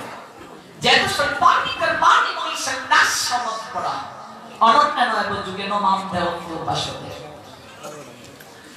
দুর্গা পূজায় হাজার হাজার টাকা দামের কাপড় চোপড় সব কিনলাম, ভগবানের জন্য কি করলাম? চাকরি করছো, বেতনটা পেয়ে সর্বাগ্রে ভগবানের জন্য একটা কিছু কিনে নিয়ে আসো, ফলমূল বা কোনো কিছু, যে আমার প্রথম বেতনটা গোবিন্দের জন্য কিছু নিয়ে আসলাম। কৃপা এত সহজে আসবে? আমরা তো আমাদের জন্য, আমার ছেলের জন্য 4 তরকারি 5 তরকারি কত কিছু অভাব নাই।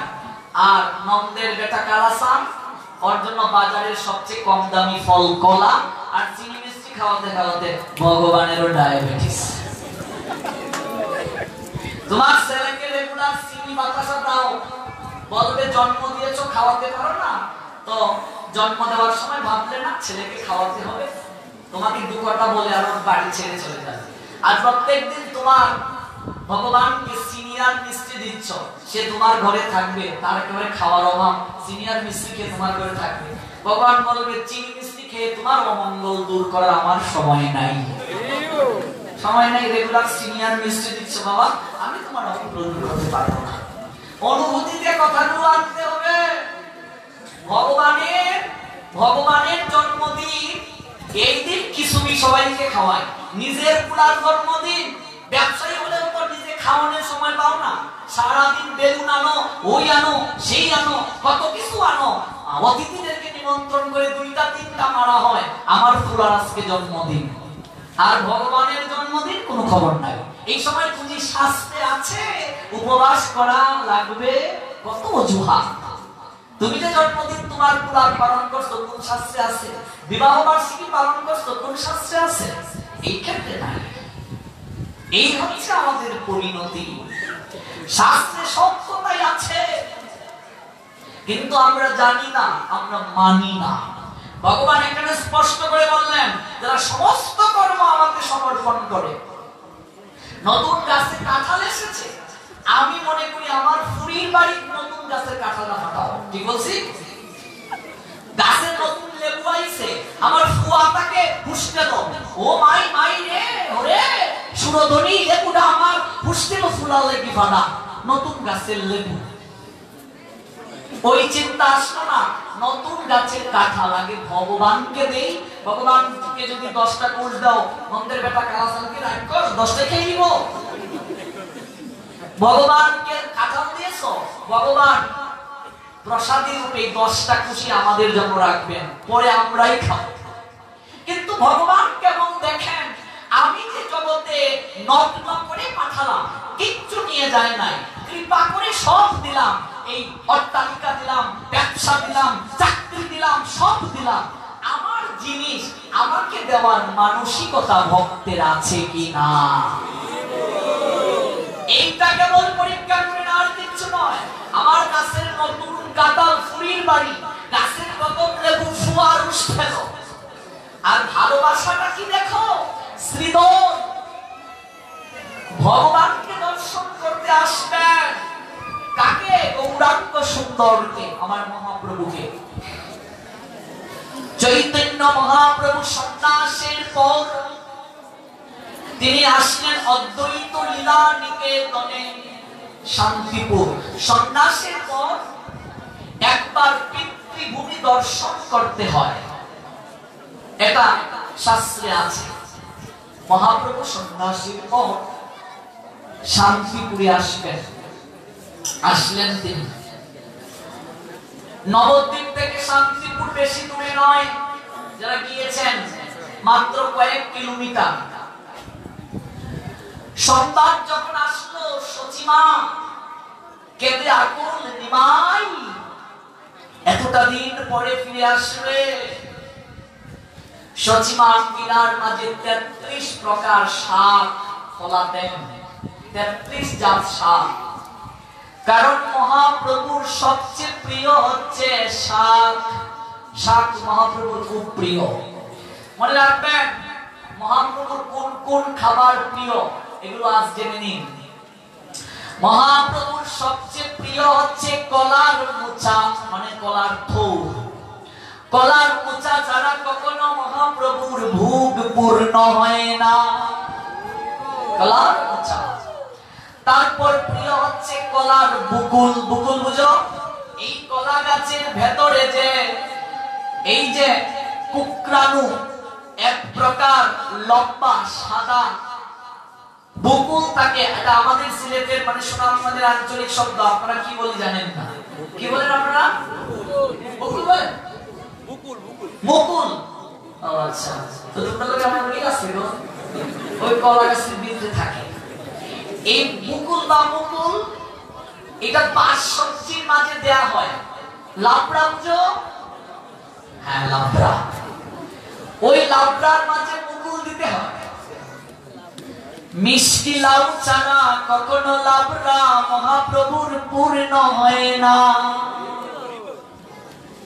এই জন্য কিছু কিছু লোক আছে অর্থ না বুঝা গান বানাইছে, সাদের লাউ বানাইলো মোরে বৈরাগী।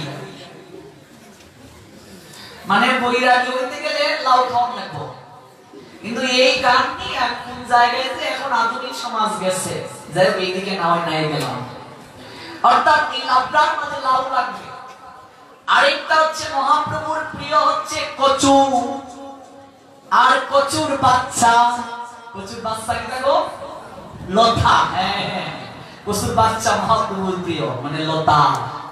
লতা প্রিয়, কচু প্রিয়, কলার তোর প্রিয়, কলার মুকুল প্রিয়, শাক প্রিয়, খুব প্রিয় মহাপ্রভুর। তাহলে এটা তো হাতে মাটি সব পাওয়া যায়, এটা তো প্রিয় কেন হইল মহাপ্রভুর? খাস কলা মহাপ্রভুর খুব প্রিয়, এটা কেন প্রিয়? তার কারণ হচ্ছে মহাপ্রভু হচ্ছেন আমাদের বাঙালি। তাছাড়া বড় কথা, মহাপ্রভু হলো আমাদের সিলটি, সিলটি ফুয়া, আমাদের সিলটি ফুয়া। মুরারি গুপ্তের চর্চায় মুরারি গুপ্তকে মহাপ্রভু খেলার চলে সহপাঠী ছিলেন। মাঝে মাঝে সিলটি ফুয়া বলে খেপাতেন, সিলটি বলে খেপাতেন মহাপ্রভু। যদিও তখন শ্রীহট্ট ছিল, কিন্তু শ্রীহট্ট সিলেট কিভাবে হলো এটার ইতিহাস আছে মুরারি গুপ্তের চর্চাতে। আরেকটা বিষয় মনে রাখবেন, মহাপ্রভু হচ্ছেন কাঙ্গালের ঠাকুর। এই হাতে মাঠে সব জায়গায় শাক পাওয়া যায়, কচু পাওয়া যায়, কলার মুকুল পাওয়া যায়, কলার তোর পাওয়া যায়, কাঁচকলাইতে সব পাওয়া যায়। কারণ আমার গৌরাঙ্গ মানে মহাপ্রভু এই কলি যুগে কাঙ্গালের ভগবান, কাঙ্গালের ভগবান। অর্থবিত্ত বৈভব কিচ্ছু লাগতো না, এটা দিলে আমি খুশি। কিন্তু ভগবান কৃষ্ণ বাবা কলার মোচা খেতে ভালোবাসেন না। ভগবান হলেন আমার লাড্ডু গুড্ডু গোপাল। মিষ্টি হচ্ছে ভগবান কৃষ্ণের প্রিয়।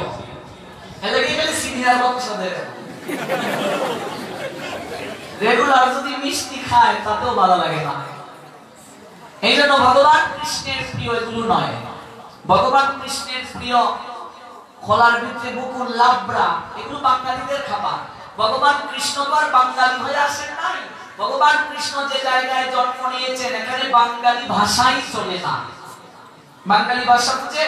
কৃষ্ণের জন্মস্থানও বাঙালি কেউ বুঝে? বাংলা ভাষা বুঝে? বুঝে না।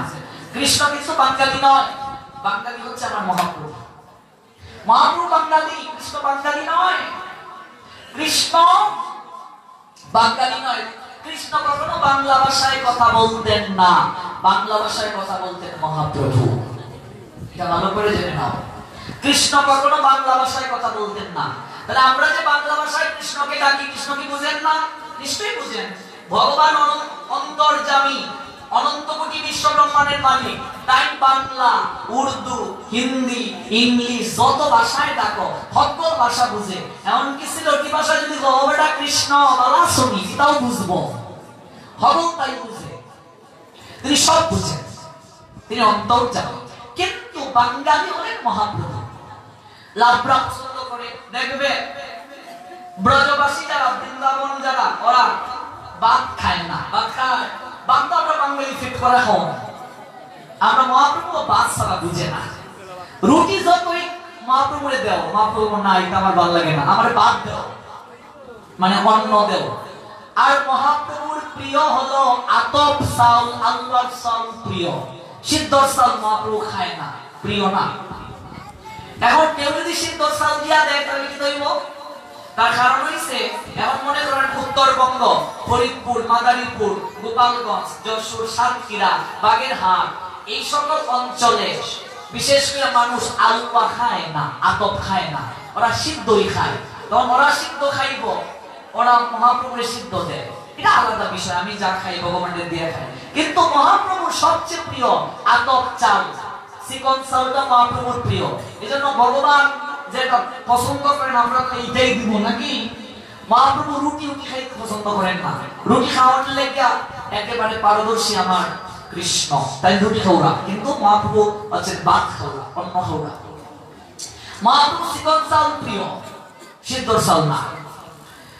ব্রজবাসী যারা ওরা কখনো ভাত খেতে পছন্দ করে না, অনেক ব্রজবাসীরা ভাত চিনেই না, ওরা রুটি আর সবজি খায়। ওরা মাঝে মাঝে শখ করে একদিন ভাত খায়, ঠিক আছে। আর ওরা হচ্ছে ভেজিটেরিয়ান। ব্রজবাসী যারা ওরা কেউ মাছ মাংস খায় না। ব্রজবাসী যারা, বৃন্দাবনের যারা, ওরা মাছ মাংস খায় না, ওরা ভেজিটেরিয়ান। আর মহাপ্রভু উনি যেহেতু বাঙালি, আমরা সিলটি ফুয়া, তাই ভাত খেতে পছন্দ করেন, তাই খোলার তো খেতে পছন্দ করেন, তাই লাবড়া খাওয়ানোর লেগে বলা কচু ইতে তো খোয়াই লাগে না, গলা বললেও খায়, লতাও খায়, এরপরে সিমের পিসি এটাও খায়, খাদানের পিসি ওরে বাপরে আরো প্রিয়, এটাও খায়, সকল তাই খায়। কারণ তাই বাঙালি ভগবান, তাই আমরা বাঙালির দেবতা, তাই আমরা গড়ের ফুয়া। এবার সেই চৈতন্য মহাপ্রভু শান্তিপুরে আসবেন। সচিবান কর্ণকুহরে যখন সংবাদ পৌঁছল, তখন সচিবা সবাইকে বলছেন, আমার আজ আনন্দের দিন, আমার নিমাই এতদিন পর ফিরে আসবে, আমি তাকে দর্শন করতে পারবো। ওরে কে আছিস তোরা, মাঠ থেকে শাক তুলে নিয়ে আয়। খুব প্রিয় আমার নিমাইয়ের, কতদিন তাকে নিজের হাতে আমি এগুলো সেবা করাইনি। 33 প্রকার শাক সচিমাতা আঙ্গিনায় ফলাতেন। এখন তো আমরা শহরের মানুষ, এসব পান না, বাজারে যে শাক কিনতে পাওয়া যায়। আমি যখন মাঝে মাঝে গ্রামের বাড়ি যাই, ইতা যে কত শাক, আমি বেতুয়া চিনি গো মা, এই মায়ের চিনে বেতুয়া শাক, কি তার শাক, কি শাক, কত শাক যে আছে। এটা ওই আমরা আমার গ্রাম যেহেতু প্রত্যন্ত অঞ্চলে, এটা মাঝে মাঝে গিয়ে দেখবাই আমরা কাকি তাই মামা ফুয়াইসের বদলে পড়ে একেবারে এটা কুচ বইলে লই আইব, কত রকমের শাক আইনা করে এটা রাখবো। বা প্রিয় খুব শাক, মা খুব প্রিয়। মহাপ্রভু এর হেদজ্জা থেকে শুরু হয়ে হবল খায়, নিম পাতা মহাপ্রভু আরো বেশি প্রিয়, করলা আরো বেশি প্রিয়, এটা খায়। সচিমা সমস্ত ভক্তদেরকে নিয়ে শাক তুললেন, যে যে প্রিয় খাবার সবকিছু মহাপ্রভুর জন্য নিলেন। সমস্ত ভক্তরা, হাজার হাজার ভক্ত নবদ্বীপ থেকে প্রভু যেগুলো খেতে পছন্দ করেন সেগুলো নিয়ে যাচ্ছেন শান্তিপুরের উদ্দেশ্যে। মহাপ্রভু আসছেন। শ্রীধর মহাপ্রভুর একজন ভক্ত, সেই শ্রীধরের কর্ণে যখন সংবাদ পৌঁছল মহাপ্রভু শান্তিপুরে ফিরে এসেছেন, মহাপ্রভু শান্তিপুরে ফিরে এসেছেন যখন শ্রীধরের কর্ণে গেল, তখন শ্রীধর ভাবছেন, আহারে কতদিন আমি আমার গৌর হরিকে দর্শন করি না। শ্রীধর মা গঙ্গার আরাধনা করতেন, মা গঙ্গার ভক্ত ছিলেন। পরবর্তীতে তিনি কৃষ্ণ প্রেম লাভ করেছিলেন গৌরাঙ্গের কৃপায়। এই শ্রীধর তুমি গরিব ছিলেন, সংসার কি করে চালাবেন, তাই তিনি কলার চাষ করতে শুরু করলেন, কলা বাগান করলেন। আর কলার মোচা মানে থোক, এগুলো বাজারে বিক্রি করতেন। মহাপ্রভু তখন শ্রীকৃষ্ণ চৈতন্য হয়ে উঠেন নাই, মানে সন্ন্যাস হয় নাই। বাজারে যখন শ্রীধর কলার থোক নিয়ে যেত, কলার মোচা নিয়ে যেত, তখন আমার নিমাই ছোট্ট, তখন তিনি গিয়ে শ্রীধরকে বলতেন, শ্রীধর কলার মোচাগুলো তো অনেক সুন্দর, আমাকে দিয়ে দাও। শ্রীধর মহাপ্রভুকে অর্থাৎ নিমাইকে কলার মোচা দিতেন, কাঁচা কলা দিতেন, কলার মুকুল দিতেন। কিন্তু মহাপ্রভু দাম না দিয়ে, অর্থ না দিয়ে এগুলো বোঝা বহন করে বাড়িতে নিয়ে যেতেন। একদিন শ্রীধর বলছে, নিমাই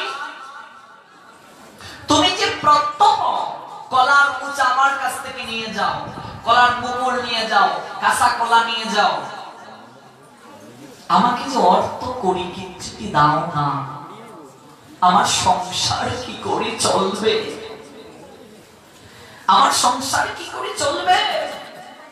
এগুলো বিক্রি করে তো আমার সংসার চালাই, সংসার কি করে চলবে? গৌর হরি শ্রীধরের দিকে তাকিয়ে বলছেন, শ্রীধর তুমি হিসাবের খাতায় লিখে রাখিও, হিসাবের খাতায় লিখে রাখবে, আমি নিশ্চয় একদিন সেই পাওনা তোমায় মিটিয়ে দেব। আমি তোমাকে ওই পাওনা একদিন মিটিয়ে দিব, তুমি হিসাবের খাতায় লিখে রাখিও। মহাপ্রভুর গায়ের বরণ এতটা সুন্দর ছিল যেন কোটি সূর্যের আলো শরীর থেকে ছিটকে পড়ে। যে দেখত বিনামূল্যেই সবকিছু সবজি দিয়ে দিত মহাপ্রভুকে। শ্রীধরকে বলেন হিসাবের খাতায় লিখে রাখিও। কিন্তু এই চৈতন্য মহাপ্রভু যখন সন্ন্যাস নিলেন, শ্রীধর গরিব, সংবাদটা পৌঁছল, মহাপ্রভু আসলেন শান্তিপুরে। মন বড় টানছে, প্রভুকে কতদিন দর্শন করি না, যাব, কি নিয়ে যাব? চারটি জায়গায় কখনো খালি হাতে যেতে নেই, ভগবানের মন্দিরে কখনো খালি হাতে যেতে নেই, ভগবানের জন্য ফল মূল ধূপ দীপ নিয়ে যেতে হবে, ভগবানকে প্রণাম দিয়ে সামর্থ্য অনুযায়ী দান বাক্সে দক্ষিণা দিতে হবে, খালি হাতে যেতে নেই। গুরু দর্শনে কখনো খালি হাতে যেতে নেই, গুরুদেবের মন্দিরে খালি হাতে যেতে নেই, কিছু না কিছু পূজার সামগ্রী নিয়ে যেতে হবে, গুরুদেবকে দর্শন করে প্রণাম দিয়ে দক্ষিণা দিতে হবে সামর্থ্য অনুযায়ী। রাজার কাছে প্রজা কখনো খালি হাতে যায় না, কর নিয়ে যায়। বৈষ্ণব দর্শনে খালি হাতে যেতে নেই, প্রণাম করে দক্ষিণা দিতে হবে। ভাগবতের আসরে খালি হাতে যেতে নেই, ভাগবত কথা শুনে দক্ষিণা দিতে হবে সামর্থ্য অনুযায়ী। এবার দক্ষিণা কি শুধু টাকা না, ভাগবত যখন সমাপন হলো, সুখদেব গোস্বামী পাদ সমাপন করলেন, দক্ষিণা স্বরূপ অর্থ গুদান, কেউ গাভী দান করলেন, কেউ ভূমি দান করলেন, কেউ অন্ন দান করলেন, কেউ স্বর্ণ দান করলেন। তাহলে স্বর্ণ নিয়ে কি করবে? সাধু ভক্ত বৈষ্ণবরা তো স্বর্ণ পড়ে না, স্বর্ণের মাঝে কলি থাকে, এই স্বর্ণ রাধারানীকে দিয়ে দেয়া হলো। ভূমি নিয়ে কি করবেন? সুখদেব গোস্বামী পাদ তিনি তো মায়া থেকে মুক্ত, ভূমির উপরে মন্দির স্থাপন করিয়ে দিলেন। তার তো কোনো কিছু লালসা নাই অর্থবিত্ত বৈভবের প্রতি, এগুলো দিতে হয় কারণ শ্রোতা বক্তার কাছে চিরঋণী হয়ে যায়। চাণক্য পণ্ডিত বললেন, কেউ যদি তোমাকে 1 অক্ষর জ্ঞান দান করে, পৃথিবীর এমন কোন অর্থ সম্পদ নাই যা প্রতিদানে দিয়ে তুমি তার ঋণ শোধ করতে পারবে। তাহলে এই দক্ষিণা কি শুধু টাকা না, এটা তো হচ্ছে প্রতীক। যাদের অর্থ টাকা করি নাই, ভাগবত বলছেন নয়নে জলে দক্ষিণা দিবে, নয়ন জলে দক্ষিণা দেবে যাদের অর্থ টাকা করি নাই। আর অর্থ করি থাকলে ওই অর্থ করি দিলেই যে সাধু নেবেন তা নয়, যদি সেই অর্থ টাকা করির মাঝে শ্রদ্ধা ভক্তি না থাকে। আর এই টাকা করি দক্ষিণা নিয়ে সাধু যদি নিজের ইন্দ্রিয় তৃপ্তির জন্য ব্যয় করেন, তাহলে তাকেও শাস্তি পেতে হবে, ওই অর্থ নিয়ে ভগবানের সেবায় লাগাতে হবে। শ্রীধর কি নিয়ে যাবেন? ভগবত দর্শনে, কিচ্ছু তো নাই। আমরা কোন প্রসঙ্গ থেকে শুনছি? দ্বাদশ অধ্যায় ভক্তিযোগের 7-8 নং শ্লোক, যেতু কর্মাণি যেতু সর্বাণি কর্মাণি ওই সংন্যাস্য মৎপরম অনন্যেন এব যোগেন মাম দেবন্ত উপাসতে। শ্রীধর কি নিয়ে যাবেন? হঠাৎ শ্রীধর ভাবলেন, কতদিন হয় আমার প্রভুকে আমি দর্শন করি না, আজ প্রভু এসেছেন, লক্ষ লক্ষ ভক্ত প্রভুর দর্শনে যাবে, আমার মন কাঁদছে যাওয়ার জন্য, কিন্তু যাব কি নিয়ে? শ্রীধর আঙ্গিনার দিকে তাকালেন, দেখলেন নতুন মিষ্টি লাউ গাছে একটা লাউ এসেছে, গাছে একটা লাউ ধরেছে, প্রথম লাউ, প্রথম গাছে প্রথম লাউ। শ্রীধর তার স্ত্রীকে বললেন, ওগো ওই লাউটা কেটে দাও, একটা ব্যাগের মাঝে পুড়ে দাও, আর কিছু লাউয়ের ডগা, ডগা বুঝো, লাউয়ের ডেডা, লাউয়ের ডেডা কিছু ব্যাগের মাঝে দাও, কারণ মহাপ্রভু লাউয়ের ডেডা খুব ভালোবাসেন। ব্যাগের মাঝে লাউ আর লাউয়ের কিছু ডেডা দাও, এগুলো নিয়ে আমি মহাপ্রভুর কাছে যাব। মনে মনে ভাবছেন, রাস্তায় লক্ষ লক্ষ ভক্ত আসবে, কতজন প্রভুর জন্য কত কিছু নিয়ে আসবে, আর আমি হত দরিদ্র, আমি লাউয়ের কিছু ডগা আর একটা লাউ নিয়ে প্রভুকে দর্শন করতে যাচ্ছি। এত লক্ষ লক্ষ ভক্তের মাঝে প্রভু কি আমার এই লাউ আর লাউয়ের ডগা কি গ্রহণ করবে? ভাবতে ভাবতে তার চোখে বেয়ে অশ্রু ঝরে পড়ছে। প্রভু, সন্ন্যাসীর পর তোমার দর্শন প্রথমে আমি যাচ্ছি, জানি না আমার এই লাউ আর লাউয়ের ডগা প্রীতি উপহার তুমি গ্রহণ করবে কিনা। কৃষ্ণ নাম করে করে শ্রীধর যাচ্ছেন প্রভুর দর্শনে। হাজার হাজার লক্ষ লক্ষ ভক্ত এসেছে, এত সমাগম। হাতে একটা ব্যাগ, ভেতরে একটা লাউ আর কিছু লাউয়ের ডগা। দূর থেকে প্রভুকে প্রণাম দিলেন শ্রীধর। শ্রীধর, এসেছো তুমি? এতদিন পর মনে পড়ল। শ্রীধর কাছে আসলেন, প্রভু কেমন আছো তুমি? হাতে একটা ব্যাগ, ভেতরে কি শ্রীধর? লজ্জায় বলছেন না, কত ভক্ত কত কিছু নিয়ে এসেছে গো। লজ্জায় কিচ্ছুটি বলছেন না। ও শ্রীধর, ভেতরে কি? প্রভু, আমার গাছের প্রথম লাউটা আমি তোমার জন্য নিয়ে এসেছি। আমার গাছে প্রথম লাউ আমি তোমার জন্য নিয়ে এসেছি, আর কিছু লাউয়ের ডগা। ও প্রভু, সন্ন্যাসের আগে তুমি তো লাউড়া খেতে খুবই পছন্দ করতে। আমি হত দরিদ্র কাঙ্গাল, তোমাকে দেয়ার কিচ্ছুটি আমার নেই। কেমন নয়নের জল আর হৃদয়ের ভক্তি ভালোবাসা ছাড়া কিচ্ছুটি তোমার চরণে দেয়ার আমার নেই। কি নিয়ে আসবো তোমার জন্য প্রভু? গাছে প্রথম লাউটা দেখে বড় স্বাদ জাগলো। আহারে, লাউটা যদি আমার প্রভুর সেবায় নিয়ে যেতে পারতাম। আমি নিয়ে এসেছি প্রভু। মহাপ্রভু কথাটা শুনে শ্রীধরের কাছে গিয়ে তাকে জড়িয়ে ধরলেন। শ্রীধর, এতটা ভালোবাসো তুমি আমায়, গাছের প্রথম লাউটা তুমি আমার জন্য নিয়ে আসলে। মাগো, আমার গাছের প্রথম লাউ আমার ছেলের জন্য, আমার গাছের প্রথম কাঁঠাল মেয়ের বাড়ি পাঠাই, গাছের প্রথম লেবু ছেলের জন্য রাখি। আর শ্রীধর গাছের প্রথম লাউটা কলিযুগ পাবন অবতার আমাদের ভবনদীর পাড়ঘাটের যিনি মাঝি ভগবান গৌরা রায়ের জন্য নিয়ে গিয়েছে। গাছের প্রথম যে জিনিসটা আসবে ভগবানকে না দিয়ে কখনো খাবে না। মা, এটা কি ভালোবাসা বলে? ভগবান আমাদেরকে অপূর্ণ কিছু রাখেন নাই, কেবল তিনি দেখেন, ওরে আমি যে আমার ভক্তদের পাঠালাম, আমার জিনিস আমাকে দেওয়ার মন তাদের আছে কিনা। 5টা লাড্ডু যদি গোপালকে দেই, দেখবে 5টা লাড্ডুই রইল, তাহলে কি ভগবান গ্রহণ করেননি? করেছেন গো। ওই লাড্ডুর মাঝে কতটা প্রেম মিশিয়ে দিয়েছি, ভক্তি মিশিয়ে দিয়েছি, কেবল সেটা গ্রহণ করে।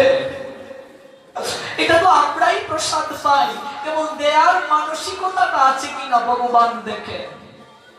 শ্রীধর ভক্তদেরকে ডেকে বললেন, এই লাউ গ্রহণের জন্য। প্রভু আমার শ্রীধরের এই ভক্তি দেখে, প্রীতি দেখে আপ্লুত হয়ে গেলেন। সচিমা নিজে রন্ধন করবেন।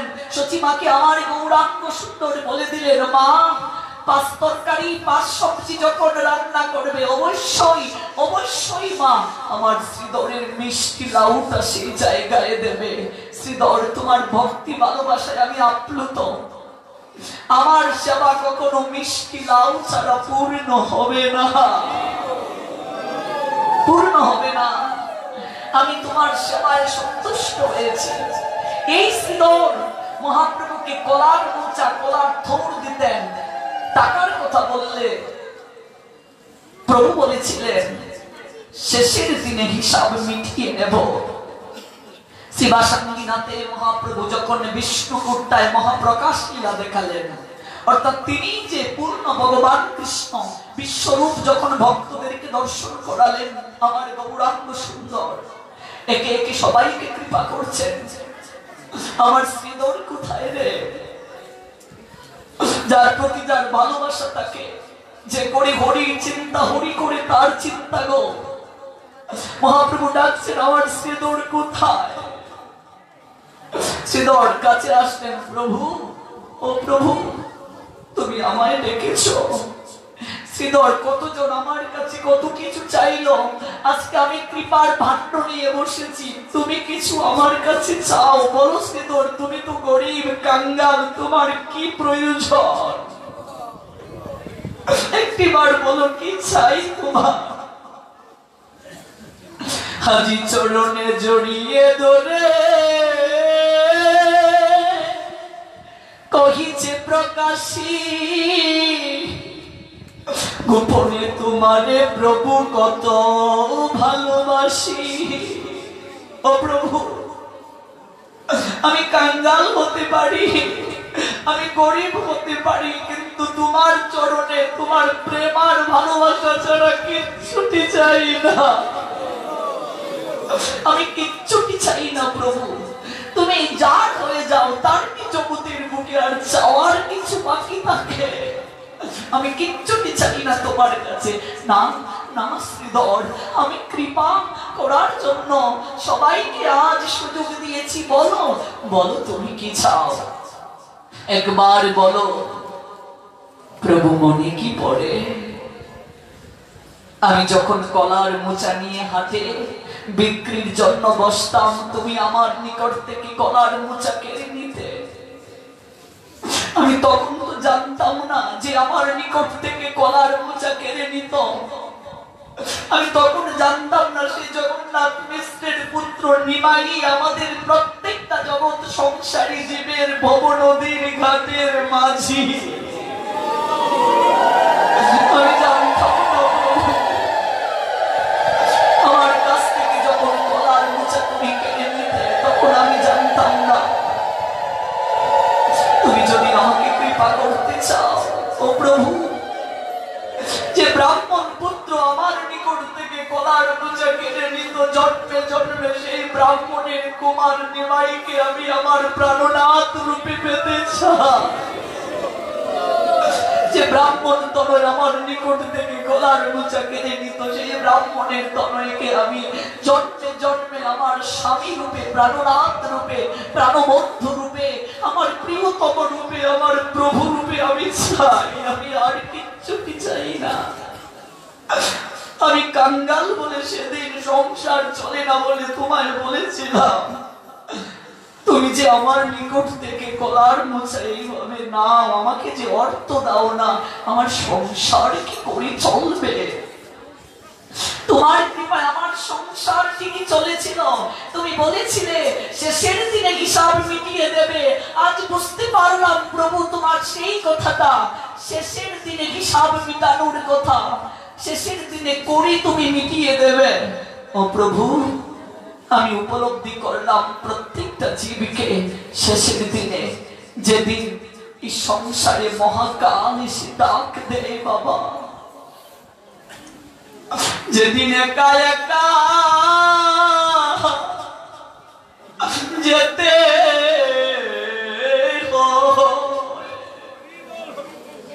যেদিন মহাকাল এসে সংসারে ডাক দেয় শেষের দিন,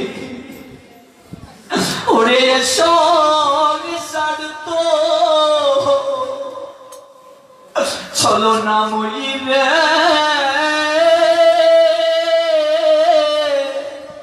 মিছে ববে আশা রে,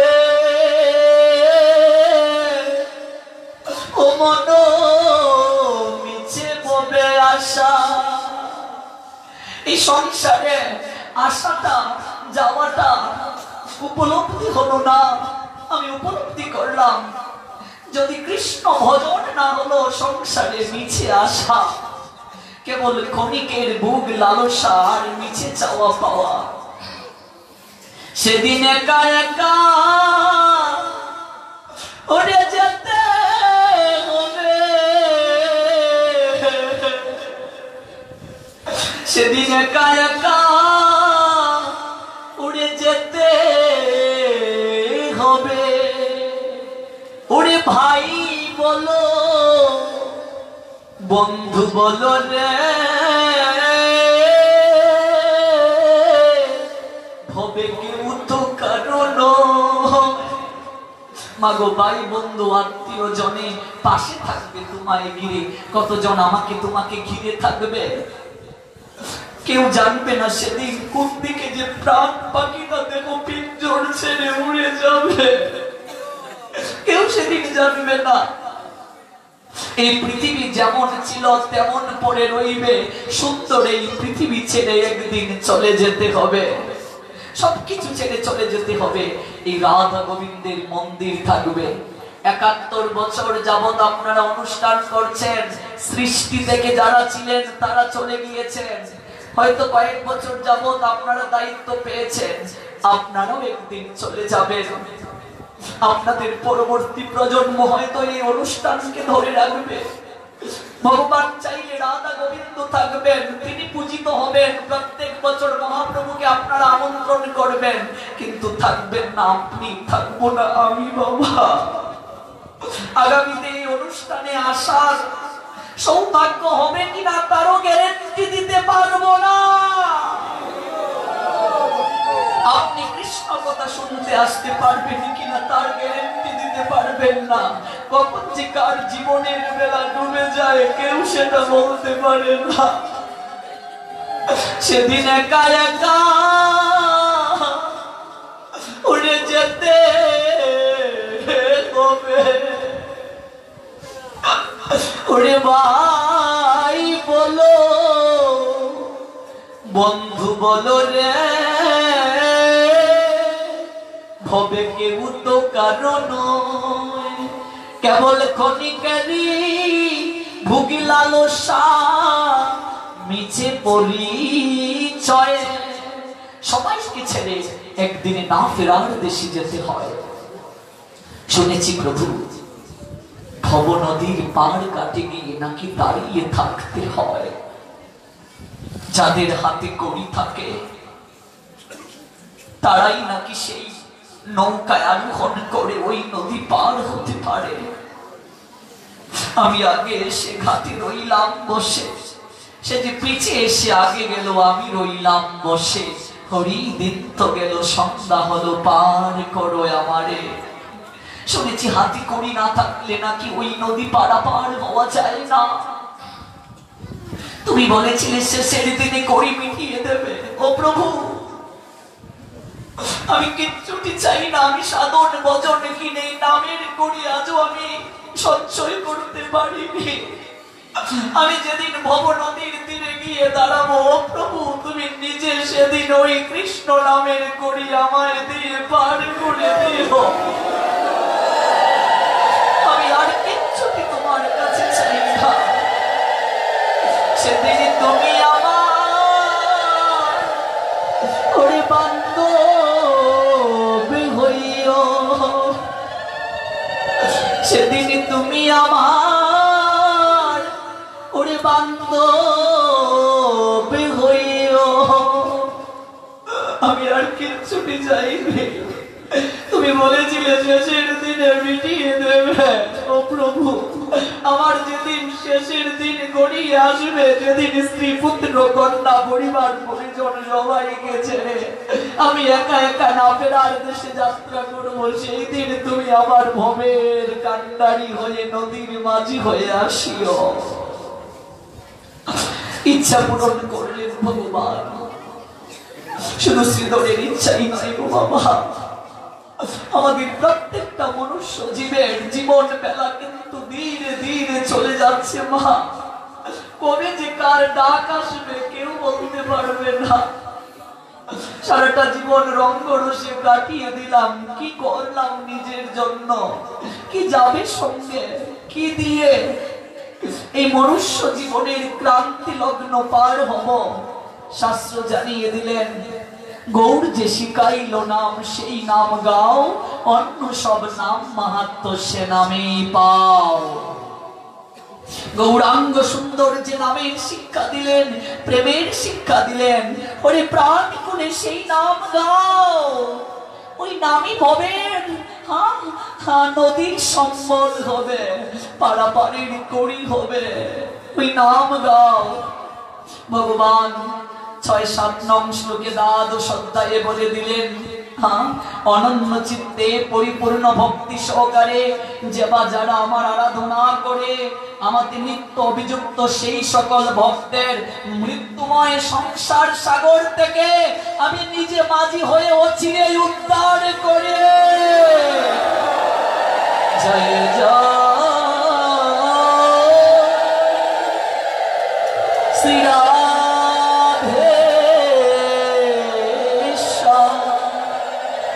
ভবনদীর পার কাছের মাঝি গোবিন্দ যেন আমাদের হন।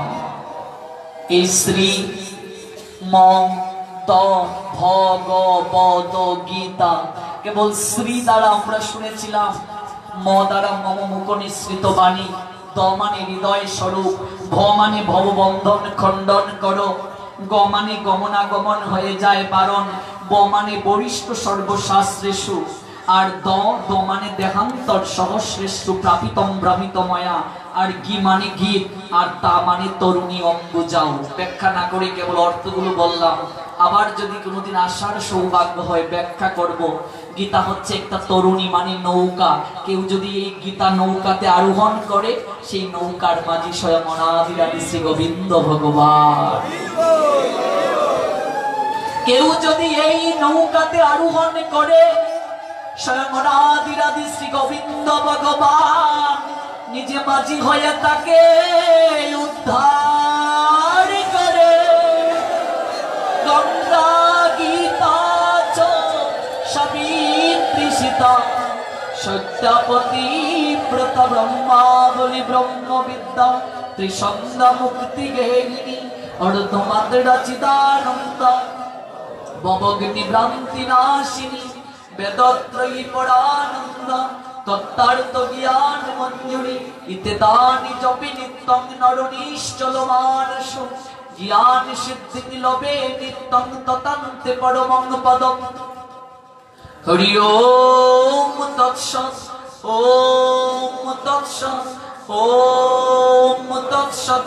যদ কারং পরিভ্রষ্টং মাত্রাহীনং চ যদ ভবেৎ পূর্ণং ভবতু তৎসর্বং তৎপ্রসাদাৎ সুরেশ্বর। গৌরী ভক্তবৃন্দের পদে নমস্কার, সবে কৃপা করি চরণ ধুলি শিরে দাও আমায়। সবে হও সুখী, সবে হও নিরাময়, ভক্তের মনোবাঞ্ছা পূর্ণ করো হে দয়াময়। সবাই পাঠের পরের কীর্তনটি